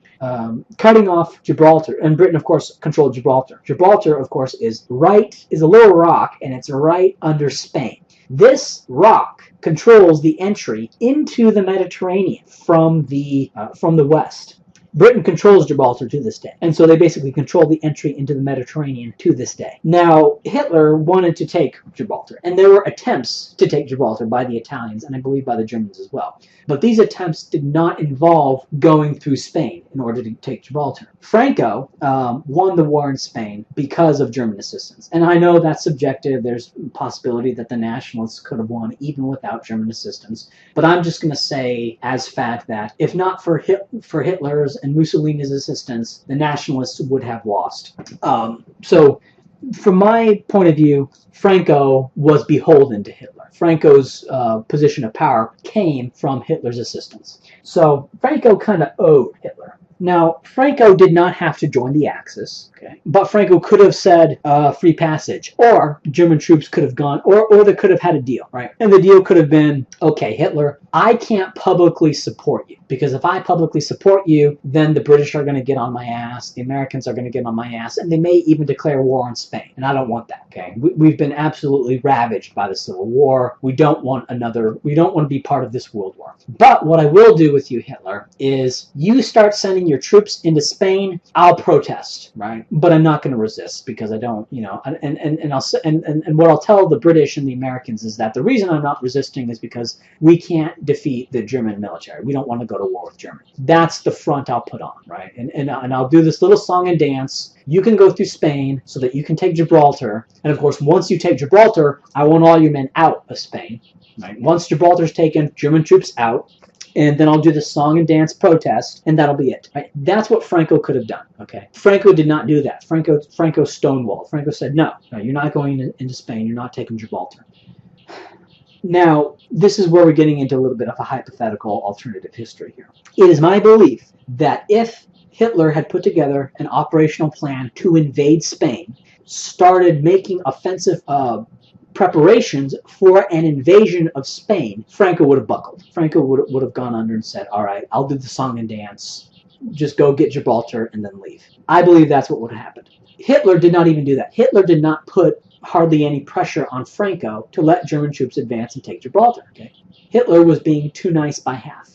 Another thing, here's another example of this. This did not lead to a military downfall, in my opinion, but there were provinces, Trento and Bolzano, which were German majority areas in northern Italy that Germans had a claim to. In his alliance with Mussolini, Hitler renounced those claims. I don't believe this had really affected the outcome of the war in any way. I believe that the decision not to put pressure on Spain, I believe that affected the outcome of the war. But the decision regarding Trento and Bolzano, that's just another example of Hitler being perhaps a little bit too nice with his allies and pseudo-allies, like Spain and Finland would be like pseudo-allies. Spain, Finland, and Bulgaria, I would say, would be like pseudo-allies. Maybe even Romania. Anyway, okay, another example of Hitler being, I believe, too nice by half was his treatment with Finland. Now, Finland had obviously fought the Winter War with the Soviet Union, and then once the Germans invaded the Soviet Union in 1941, Finland had an invasion that occurred concurrently. It wasn't technically part of the same operation, but it was its own thing. But it was done at the same time as Barbarossa because the Finns knew that this was the time at which the Soviet Union was weak, and so it was a good time to attack. And so they attacked and made some good progress. And the reason they were able to make progress against the Soviet Union is because that area is logistically constrained. And so the Soviet Union, despite having, Finland had about 3.7 million people in 1939. So they could not field much of a very large army. But that wasn't that big of a deal in that terrain because it was impossible to field huge armies in that area because there simply was not the logistic resources. There weren't enough roads and rail links to field a very large army. So when the Soviet Union tried to invade Finland, they couldn't use their numerical advantage very well, right? Because the logistics of that area simply could not support a very large army. And so the numerical disadvantage of the Finns was not as big a deal as it would be if the area was more like Poland, for example. Okay. Now, Hitler, in order to prop up Finland, sent in some troops. Sent in some mountain troops up in the north, and sent in some troops in the south of Finland. But that was basically that. Hitler wanted to attack, and Hitler knew that if a combined Finland and German attack at the port of Murmansk would have succeeded. And it is my opinion that they would have succeeded, that they could have taken Murmansk. Now, this is, again, getting into alternate history, what could have happened. It is my belief that, yes, if Mannerheim had given the green light on the Finnish forces and the SS forces up north to attack Murmansk, they would have taken Murmansk. If Mannerheim would have given the green light, the SS forces and the Finnish forces to attack Leningrad, which is much more important, they would have taken Leningrad. Now, the reason Leningrad was so difficult to take was because it was because Leningrad is basically in the spot. To the west of Leningrad is the I forget what that's called, but it's basically the Baltic Sea. there's that little area between Finland and Estonia, and I forget what that little part is called. And then there's Lake Ladoga on the eastern end of Leningrad, and then north is the what I would call the Viipuri area. It's this little isthmus that connects that runs between the Lake Ladoga and the Baltic Sea. And to the south is actually a river, and a river that forms the southern border of Leningrad. There's basically a river, and then there's the city. And on the other side of the river is nature. Now, by nature, it's not flat, okay? It's a mixture of forest and swamp, okay? So it's tough terrain. It's very defensible terrain. So basically, in going into Leningrad, you have this swampy, foresty area with crappy roads, okay? And if you can get through that, which the Germans did, you then have a river, okay? And rivers are tough, period. But then on the other side of this river, you have a city. So you have to deal with both city and river at the same time, okay? So basically, this is me saying Leningrad was a really, really hard nut to crack. Now, to the north of Leningrad, there was no river. To the north of Leningrad, there's just this isthmus, and it's basically flat. It's basically flat territory, okay? Hard to defend. The Finns try to defend. Now, it's narrow, right? So it's easy to close. It's easy to dig lines upon lines upon lines of trenches all the way through and build fortifications all the way through, because it's not a big area to defend, so you can do what is called closing the terrain easily. It's not a huge area. It's not a big area that you have to close. But by default, it's open. Okay, so and the Finns did this, and this was called the Mannerheim Line. It wasn't really a line as much as a series of lines. It was a defense in depth. So the Germans could have attacked from the north. Now, Mannerheim did not want to attack Leningrad. The reason, now we can speculate as to why he didn't want to, but my suspicion is that Mannerheim, first off, Mannerheim didn't like Hitler. Mannerheim did not want to see Hitler win the war, and Mannerheim wanted to play nice. Right? He wanted nice at the end. Now, at the end of the war, when Germany ended up losing and the Soviets started advancing through Finland, Mannerheim said, "I want to switch sides and join the Western Allies." He did not join the Soviet Union. He joined the British and the Americans. All right? And Stalin kind of grinded his teeth because he didn't want a war with the United States. So and basically left it at that. Had some territorial demands. Finland agreed to that. But one thing that Stalin said was that Finland blocked Germany from advancing on Leningrad through the north. And Finland chose not to advance on Leningrad through the north when they probably could have. And Finland did not advance onto Murmansk when they probably could have. Stalin recognized this. And to what extent it really mattered? Now, I think that Stalin basically didn't invade Finland because Finland was an ally of the United States. I think that's really why he did it. And the fact that Finland chose not to attack Murmansk and Leningrad really didn't factor into his thinking. It's just something that the sociopath, the psychopath Stalin said as kind of a, to make it out to be a magnanimous gesture towards Finland, right? When really it was just political calculation. He didn't want to go to war with the U.S. But it is my belief that what Hitler could have done is Hitler could have sent a force into Finland and said, all right, the Finns aren't going to attack Leningrad. They're not going to storm Leningrad. You know what? Fine. We'll do it. We'll send some forces into Finland. They'll push through the Viipuri Isthmus, and they'll take Leningrad from the north. And it's easy. Now, it's still a city, right? Cities are tough to assault. Cities are difficult, period. But because they're attacking from the north, another thing, the coastal batteries of the Leningrad city were oriented to the south. Okay, so part of the and coastal batteries, they basically big guns that were designed to basically sink battleships that were being used on ground troops. These were I think there were like 11 of them. They were very powerful. They were very effective. Even though there was only 11 of them, they were huge caliber. They're like 210 millimeter shells. They're enormous things. But they were oriented towards the south. So an attack on Leningrad from the north would have been free from these big batteries, would not have had to cross a river, and Soviet forces, because the Battle of Leningrad had been raging for a while, Soviet forces were already entrenched along the south. So if there was a German attack from the north, the Soviet forces would have had to redistribute their forces north to defend the city. And of course, moving forces in that area is not an easy thing to do. Logistics are very tough in the Leningrad, Novgorod, Karelia area. That place is schmutz. That place is it's really hard to move anything anywhere in that area. Okay, so it would have been a logistical nightmare for the Soviets to redeploy their forces to deal with an attack from the north. Moreover, if the Germans had attacked from the north, there's more roads up there, okay? They basically would have at least doubled their logistical capacity, so they would have been able to bring more troops to the fight at Leningrad, okay? They would have at least doubled the size of the assaulting force on Leningrad, okay? Plus all of the factors that I've already brought up, the orientation of the batteries, the better terrain, the lack of a river on the border of the city, and the Soviet forces having to redeploy, having to, they wouldn't have had time to entrench. So it's just a whole there's just a whole bunch of reasons why I think it's fairly safe to believe that if Hitler had decided to attack from the north in Finland, that they would have succeeded. Mannerheim would have protested. Mannerheim would have said, I don't support this attack. But if Hitler had just said, fuck you, Mannerheim, I'm taking Leningrad, and fuck you, Mannerheim, I'm taking Murmansk, Hitler could have done so. They had the forces to do so, and that would have knocked out Leningrad, that would have knocked out Murmansk, and it would have freed up, it basically would have freed up Army Group North. Okay,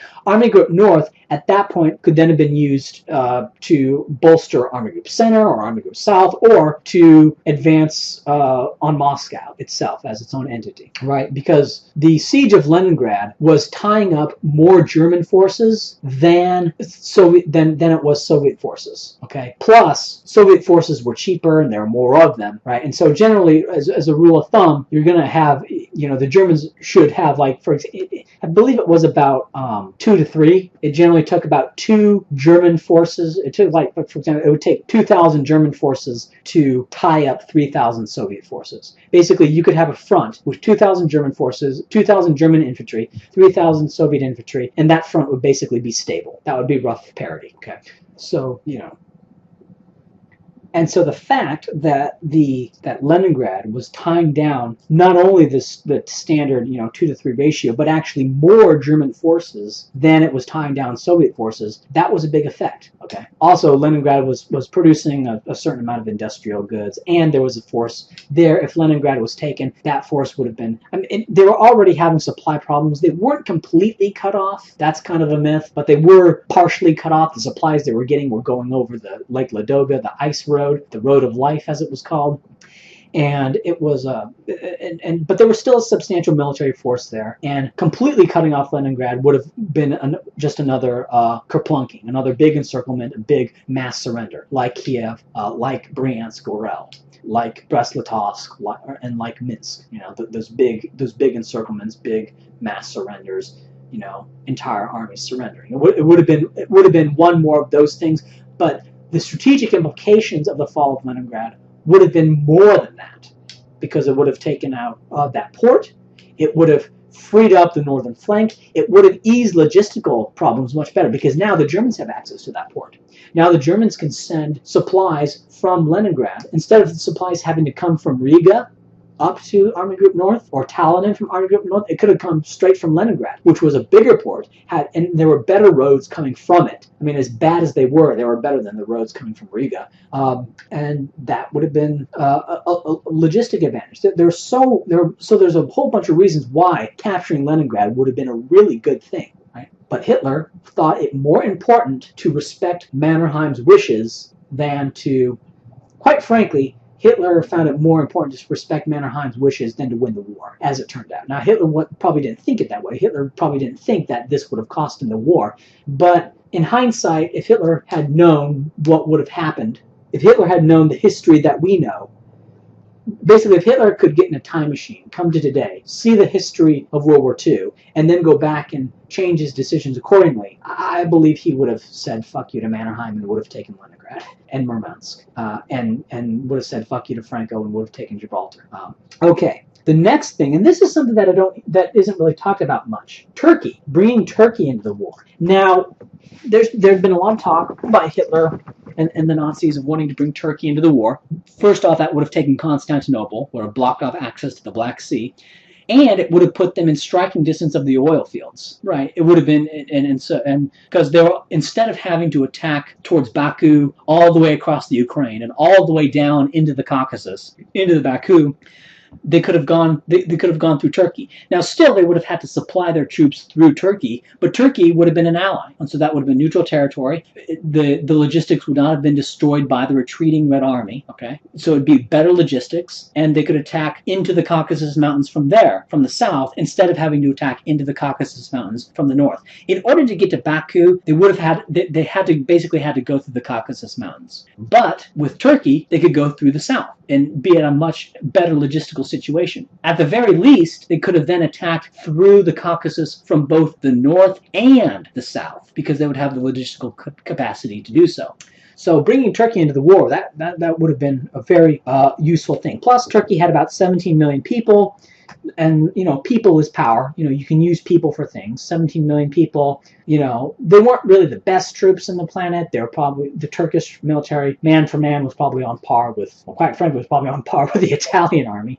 But with men, you can use them as garrison forces to free up German troops for fighting. They can make shit. They can make things. If the Soviet Union tries to attack through Turkey, that's going to tie down a bunch of Soviet forces in that mountainous area of the Caucasus and eastern Turkey. So bringing Turkey into the war would have been there's lots of reasons to point out why bringing Turkey into the war would be a great thing. Turkey could have easily been brought into the war in 1942. No, not 1942, 1941, before the invasion of the Soviet Union. Why? Because the Soviet Union wanted to invade Turkey. This would have been the second Molotov-Ribbentrop Pact. Basically, there was the first Molotov-Ribbentrop Pact, which divided Europe the way it did. I mean, you can go Wikipedia, look up what that was. I'm still not sure what the deal with Lithuania was on that. Anyway. The second Molotov-Ribbentrop Pact would have said, Germany gets part of Romania. I think it would have included a partition of Romania between Germany and the Soviet Union. It also would have included the Soviet Union having a free hand in Turkey. So, because basically Stalin was thinking Hitler is tied down in a war with Britain. So what we can do is, in order to basically bribe him into peace, we'll make another request for concessions. We'll get more concessions. Hitler will give in because he doesn't want a two-front war, and we'll do that. And so there was a second Molotov-Ribbentrop Pact. Part of it was a Soviet war with Turkey. Now, here is Hitler was smart enough to do this. So Hitler could have done this if he was callous enough. And Hitler was definitely a smart enough guy to see this as a possibility.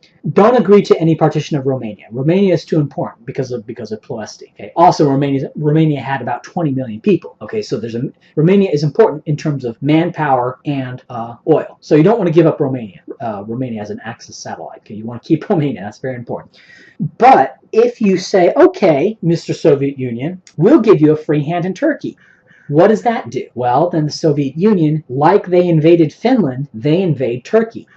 What does that do in terms of getting Turkey into the Axis? I think it basically brings Turkey into the Axis.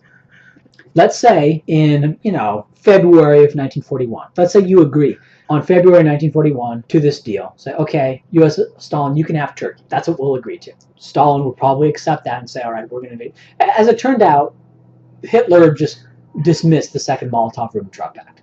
Dismissed it completely. And the Soviet Union did not attack. Okay, the fact that the Soviet Union did not attack when the Soviet Union when Hitler dismissed the pact entirely, okay, is evidence that the Soviet Union probably would not have attacked if Hitler had given in to the Soviet demands for Turkey. Okay, so let's say this happens. Let's run through the scenario here. Hitler says, okay, Stalin, you can quote unquote have Turkey. Well, it's one thing to write down on a piece of paper that the Soviet Union has Turkey. It's quite another for the Soviet Union to go in and invade and take Turkey, okay? Because what's in Turkey? Well, a bunch of mountains. The whole country's mountainous. If you try to take the Dardanelles, try to take Constantinople, that is a very tiny place. That's like Viperi, okay? That's a very constricted area, okay? Very heavily fortified, because it's basically the jugular of Turkey. Yeah.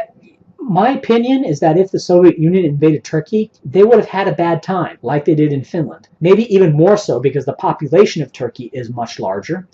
From a military proficiency standpoint, maybe this is just my racism or whatever, but I don't think that the Turks would have been as militarily proficient as the Finns. Well, quite frankly, nobody was as militarily proficient as the Finns, except perhaps the Germans. Okay, so to say that, I mean, the French were not as military proficient man for man as the Finns. I mean, the Finns were top notch in terms of military proficiency. So to say that Turkey probably would not have been militarily proficient man for man as Finland is really not that much of an insult. Okay. But I think, perhaps it would have been like the Greeks in terms of their military capacity. And they would have dealt with the Soviet invasion, perhaps similar to how the Greeks dealt with the Italian invasion. Maybe not as well. I mean, the Italians were certainly less military capable than the Soviet Union, even in 1941, following the purges. But anyway, Soviet invasion of Turkey. That brings Turkey into the Axis contingently, kind of like Finland. Finland was a contingent member of the Axis. Britain didn't really go to war with Finland. Britain didn't really, there was no propaganda against Finland. There was no plan to invade Finland as an Axis power, okay? And I think there would have been the same sort of understanding in regards to Turkey. Soviet Union invades Turkey. Turkey contingently joins the Axis, kind of like Finland. Turkey's part of the Axis, technically at war with Britain, but not really at war with Britain, right? Britain understands this, and there's sort of an understanding in the way they had an understanding with Finland. So that was a way that Turkey could have been brought into the war. Bring Turkey into the war. I think if you bring Turkey into the war, Nazi Germany wins against the Soviet Union. That alone, even if Hitler caves to what Mannerheim does, I think bringing Turkey into the war would have resulted in the Germans having taken Baku, which is the oil field in modern day Azerbaijan, which is just north of Iran. That would have been it. Germans would have been able to get through the Caucasus, would have been able to take Baku. They would not have had to go through the Caucasus through the north, which is a huge area. And plus, there's desert in there. That's what a lot of people don't realize. There's a big desert area in the Caucasus that they would have had to go through with like no roads through mountain passes. It's just hell to move an army down there. And if you move an army down there, they're super exposed to Soviet counterattack and getting cut off. That's why they wanted to take Stalingrad. Stalingrad was the main rail and road junction into the Caucasus. If you take Stalingrad, there's still a few roads left. I mean, Astrakhan serves as kind of a junction as well, but the main one is Stalingrad. That's why Stalingrad was strategically important, not for the tractor factory or whatever, but because it was the gateway to the Caucasus. If the Germans were able to take Stalingrad and hold it completely and fully, Soviet forces in the Caucasus would have been much more difficult to reinforce, and because of that, the Germans would have been able to take Azerbaijan. And once they take Azerbaijan, they would have linked up with Iran, and I believe that Iran would have then joined the Axis. Which is important not because Iran has had anything approaching a capable military, but because of their location. They controlled certain rail hubs in that area. Basically, from a logistic point of view, bringing Iran into the Axis would have been important, right? And of course, they were right next to the Persian Gulf, next to Britain's sources of oil, and so basically, after having sliced the Soviet Union's jugular, the Germans then would have had their hands on Britain's jugular, which is the Middle Eastern oil, and of course, they take Middle Eastern oil. Then the last source of oil that they would have had would have been American oil. Okay, and so it probably would not have knocked out Britain because they still had access to the U.S. oil, but it still would have. I mean, it would have knocked out British forces in North Africa, for example. British forces. That would have been the end of the North Africa campaign, which then would have basically resulted in the fall of the Suez Canal, basically turning the Mediterranean into an Axis lake. Kind of like the Roman Empire, but except that it wasn't really Italy that did it, mainly Germany that did it. So yeah, I kind of went off the rails here, drawing a lot of conclusions and a lot of hypotheticals here. But yeah, so that's what I think in terms of Turkey. And Hitler was just too nice by half, by not really being cynical and calculating enough to get the Soviet Union to go to war with Turkey. And I believe he could have easily done so. The Soviet Union wanted to go to war with Turkey. And the mindset of Stalin at the time was that Hitler was busy with Britain. Hitler could not afford to send troops to Turkey to defend Turkey against the Soviet Union. Because remember, Hitler is at war with Britain. Okay, Britain has 67 million people. Germany has 70 million people. Okay, Hitler has an ally. Italy has about 45 million people. Okay, India has 400 million people at the time. Now, Italy obviously has a greater industrial capacity than India. Okay, that's true. That's one advantage. But India has a huge manpower advantage. Okay. Plus, Britain is getting a lot of stuff from the U.S., which Germany is not. Okay? So I mean, it's not. I mean, and so it like wasn't all clear that that Germany was going to be able to run roughshod over Britain in North Africa, knock out the Suez Canal, and destroy and dismember the British Empire. It was not at all clear. That was not at all a foregone conclusion. And of course, once Germany invaded the Soviet Union, that was basically out of the question. So yeah, so Turkey, that's one of them. So basically, we have Spain, Finland, Turkey. Oh, another thing would be Hungary and Romania not carrying their weight for the war, especially Hungary. Hungary, and same with Bulgaria. Hungary was part of the Axis. Bulgaria was part of the Axis. Bulgaria did not send any troops to war with the Soviet Union, even though they were technically allied with Germany. Hitler chose to let Bulgaria stay that way. Hitler let Bulgaria do that instead of busting their balls and saying, hey, Bulgaria, you want to be part of the Axis, right? Well, part of being part of the Axis is devoting troops to war, okay? Same with Hungary. Hungary was not pulling their weight. Hungary did not send, even though I know all these countries are smaller than Germany, but even from a population proportion standpoint, none of them were sending forces to the Soviet Union in the rate that Germany was. Italy, curiously enough, also did not really embrace the war as much as the Germans did. Okay, they did not go to a total war economy in the way the Germans did. They did not mobilize their industry for war in the way that the Germans did. So the Italians did not send troops, did not form divisions at the same rate relative to their population that the Germans did. And so what Hitler could have done is said, hey, Mr. Mussolini, pull your weight. You have 45 million divisions. So what this means, or 45 million people. Yeah, 45 million divisions. No, you have 45 million people. We have 70 million people. For every 14 divisions that we form, right, there should be 9 Italian divisions. Right? 14 German divisions. Okay, you should form 19 Italian divisions. Now, we understand that Italy's industry and Italy's technology is not quite advanced as that of Germany. That's fine. At this point, Italy has become a bit relatively more modern relative to Germany and France today. But at the time, Italy was kind of like, part of the Balkans almost. Anyway.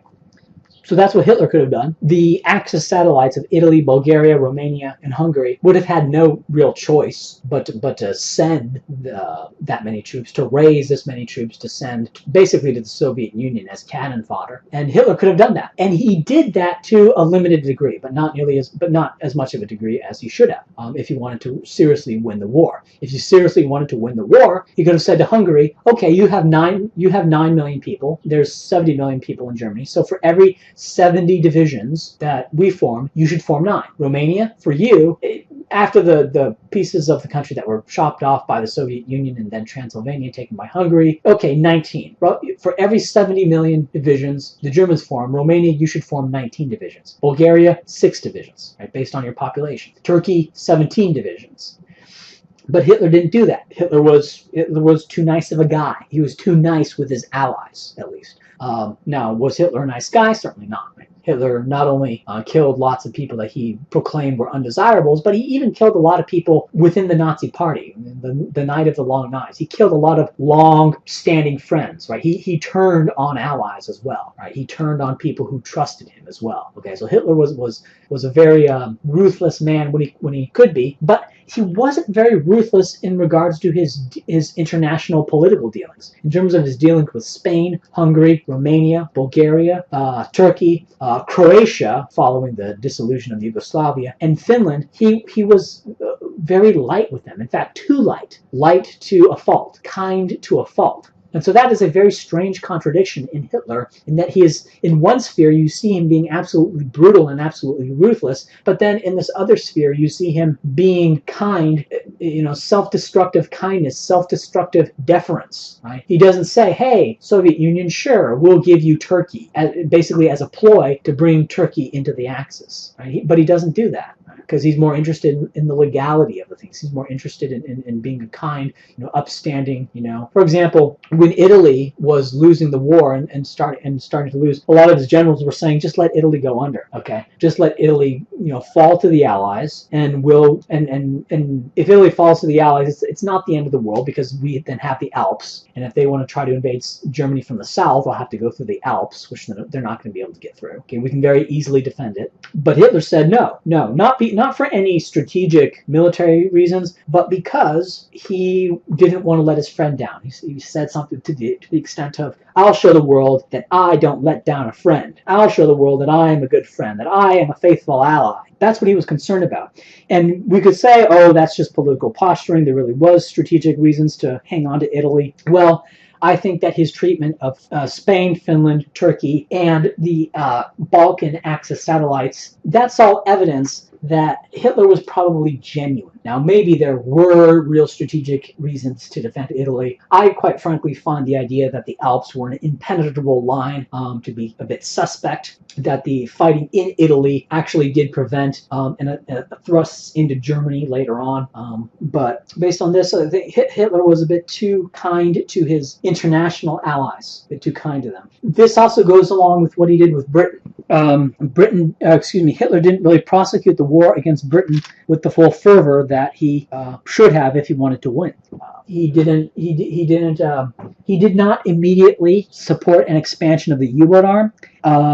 There were people in the high command, and they reported talking to Hitler on this. They said, we can't. I believe there was Adolf Galland, and there were also some, not Adolf Galland, but some other generals who were saying, now we must invade Britain. We must invade Britain now. They've just evacuated a large force from Dunkirk, so there's a large force there, but they're disorganized. They're messy. They can't form a coherent defense. The Royal Navy is spread out around the world. It's not concentrated in the English Channel yet. Now is the time to invade. We send the entire German Navy, all the battleships, all the destroyers, all the U-boats as well, into a section across the channel. And that, coupled with the entire German Air Force in that section across the channel, send troops across Dover, Britain will buckle. Okay? As soon as German forces start landing in Britain and they begin to break, and if they get, all they need is an initial breakout from the beachhead in southern Britain, and Britain will sue for peace. I believe that is correct. I believe that as soon as German forces started landing and started advancing across Britain,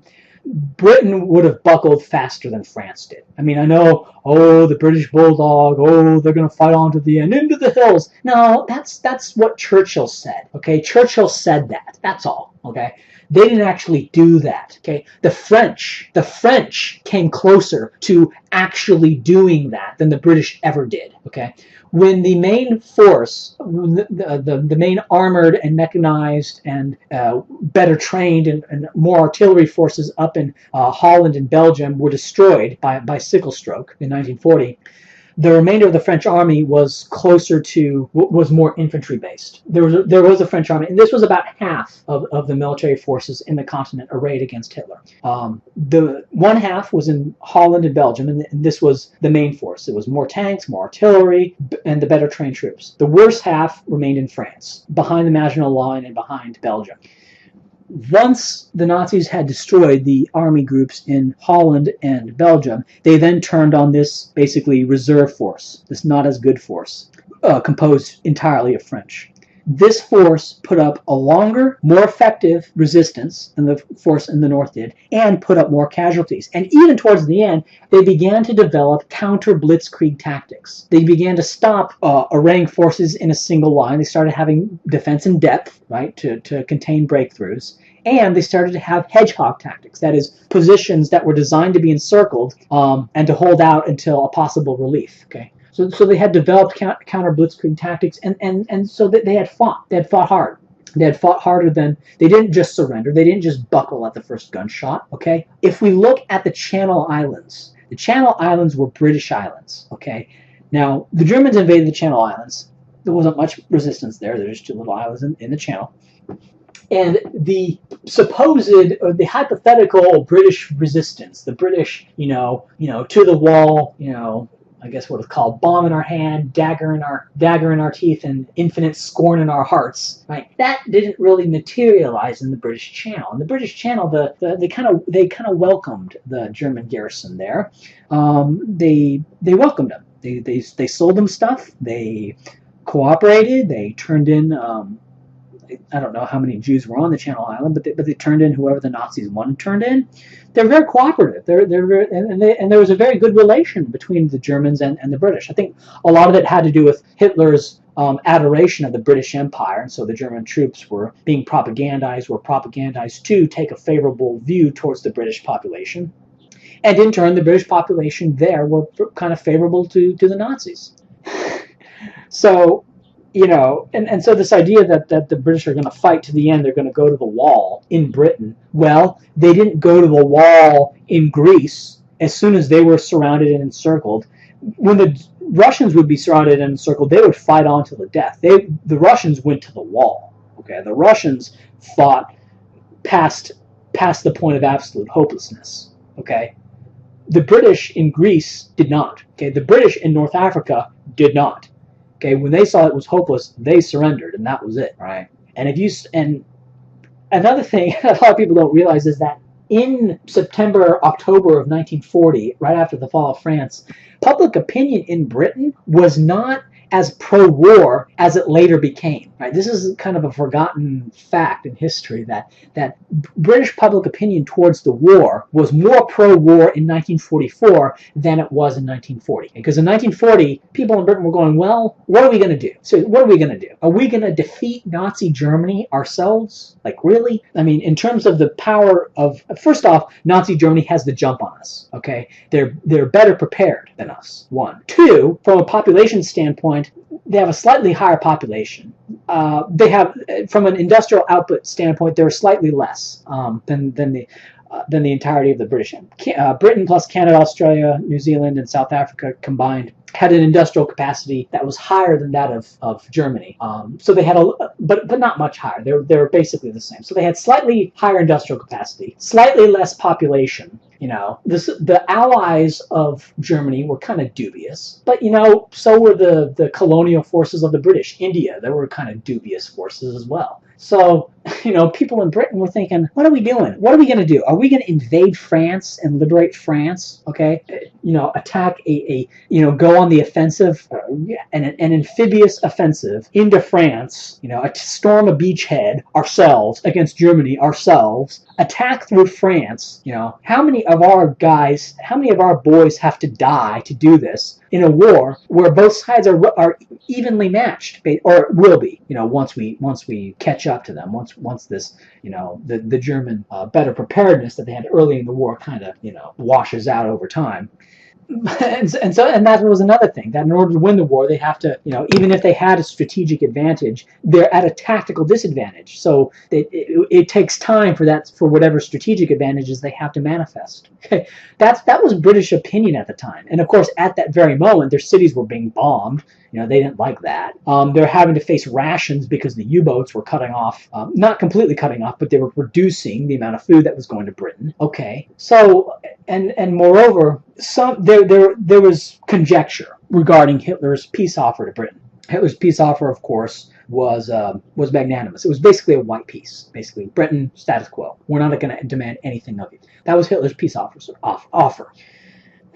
Some British people knew this. Some British people suspected this. Some British people thought Hitler was going to be an absolute monster and destroy Britain. Okay, there was debate as to what terms Hitler really wanted. Now, if you start getting German troops advancing into Britain, and you have German air bases in Britain, and the Germans start telling the British people, hey, we're offering a white peace. The war can be over tomorrow if Churchill just accepts a white peace. Your boys can go home tomorrow, okay? If Churchill just agrees on the peace terms. That's all. That's all that has to happen, okay? And I believe that if the Germans started invading Britain, German troops started landing in Britain, first off, the British stomach for war, already kind of dubious as it was, would have just completely collapsed. And word would have gotten out, right? Word would have gotten out among the Britons that, hey, Hitler's offering a white peace, And even if, it's possible. It's possible that, say, the Germans invade, because an invasion of Britain would have been extremely risky. And the risk is basically that the Royal Navy would cut off the invasion force. The invasion force would not be supplied, and then they would have been destroyed. That was the risk of invading Britain, okay? But if all you're doing is landing troops there, making a few advances, heavily concentrating your Navy and Air Force in the area just to keep the supply lines open, this is another hypothetical, another alternative history thing, but it is my belief that the British would have accepted Hitler's peace terms in that scenario, right? Word would have gotten out the magnanimity of Hitler's peace offer, and that would have been it. And if Hitler, and of course, if Churchill had accepted Hitler's peace offer, there would not have been a Holocaust. There would have been, of course, the slave labor camps, okay, but there would not have been the food shortages. And without the food shortages, which began to hit in substantial amounts in 1943, these labor camps would never have turned into death camps. They would have remained labor camps. They would have remained slave labor camps. And so there would not have been a Holocaust, in my opinion. Moreover, part of the German plan for the Jews, the final solution to the Jewish question, was not necessarily to kill the Jews. They wanted to deport the Jews. Well, there was a plan. It was called the Madagascar Plan. It was basically to send all of the Jews in Europe, ideally, every single one, to Madagascar. Now, there would have been no way to implement this plan while at war with Britain, obviously. But with the war with Britain over, well, why not? Why not send them all to Madagascar? Another plan was to send all the Jews into Poland and basically use Poland as a dumping ground for all the desirable groups of people: Jews, Gypsies, Poles, obviously, and communist sympathizers and socialists and internationalists and stuff. So and so Poland ended up taking on that role. Would Madagascar have taken on that role if not for war with Britain and thus averting the Holocaust? I don't know. That's something I'm a bit fuzzier on. I would give that a possibility, a 50-50 chance. Just in my kind of subjective gestalt evaluation of the possibilities, I would say, in my opinion, there is a 50-50 chance that had Britain been knocked out of the war, there's a 50-50 chance the Madagascar plan would have been implemented. So, okay, that's basically it. Hopefully that gives a bit of an alternative view on Hitler, a bit of an alternative view on Nazi Germany. It's weird because what I'll do, people will say things like historical facts that are wrong about Hitler, and I'll correct them, and then they'll say, "You're defending Hitler." And technically, of course, that's true. I am defending Hitler against a lie about Hitler, But of course, when you say, "You're defending Hitler," people imagine that now you're pro-Hitler, okay? When you defend Hitler against a false claim, people go, "Oh, you must like Hitler." Okay. And I want to make it clear here that I do not like Hitler. Okay. Hitler was basically an anti-white race hater. He hated about half of all white people, considered them subhumans, needed to be enslaved, and had no problem in butchering them. Okay. These half of all white people would be Slavs. Okay. So Hitler was I don't know if we could say that in terms of his sentiment, was the biggest anti-white bigot in history. There's probably a lot of brown people who want to kill all white people outright. Hitler did not want to do that. But in terms of his effective policy, there has been no more effective anti-white bigot than Hitler. There has been nobody who has more effectively set out to kill white people and successfully killed white people than Adolf Hitler. All right. And Adolf Hitler did this based on racial supremacist justification, the idea that his race should supremely rule over the Slavs. Right. So, bad guy, right? Hitler was a bad guy, all right? The thing is, though, when I talk about Hitler in World War II, the idea of Hitler as bad guy, in my opinion, is so well ingrained that I don't even feel the need to even bring it up. But the problem is, after a long talk like this, people might be thinking, well, is he pro-Hitler? And I just want to say, no, there's lots of bad. I would recommend a book by David Irving called Hitler's War. And a lot of people have been saying, oh, Irving's pro-Hitler. Oh, Irving thinks Hitler's a great guy. Read the book, man. Irving brings up all sorts of little events, just casual events of SS men just killing, groups of Poles for, one guy did something to a German guard, and so they massacred the village. That's the kind of mentality. That's the kind of stuff that they did, right?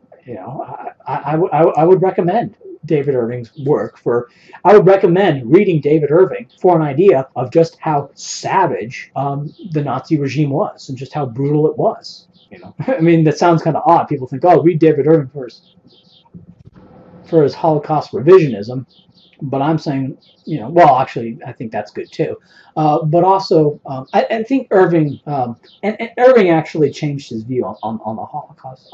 I think Holocaust revisionism, I think it's good. I think it's useful to listen to a lot of the arguments by I guess we'll call them the outright deniers, the people who actually deny the Holocaust. And I spent a lot of time listening to a lot of their arguments, and they make a lot of good arguments. But I think at the end, there's evidence. I think that their best arguments are against the gas chambers. I think that's where they make the best arguments.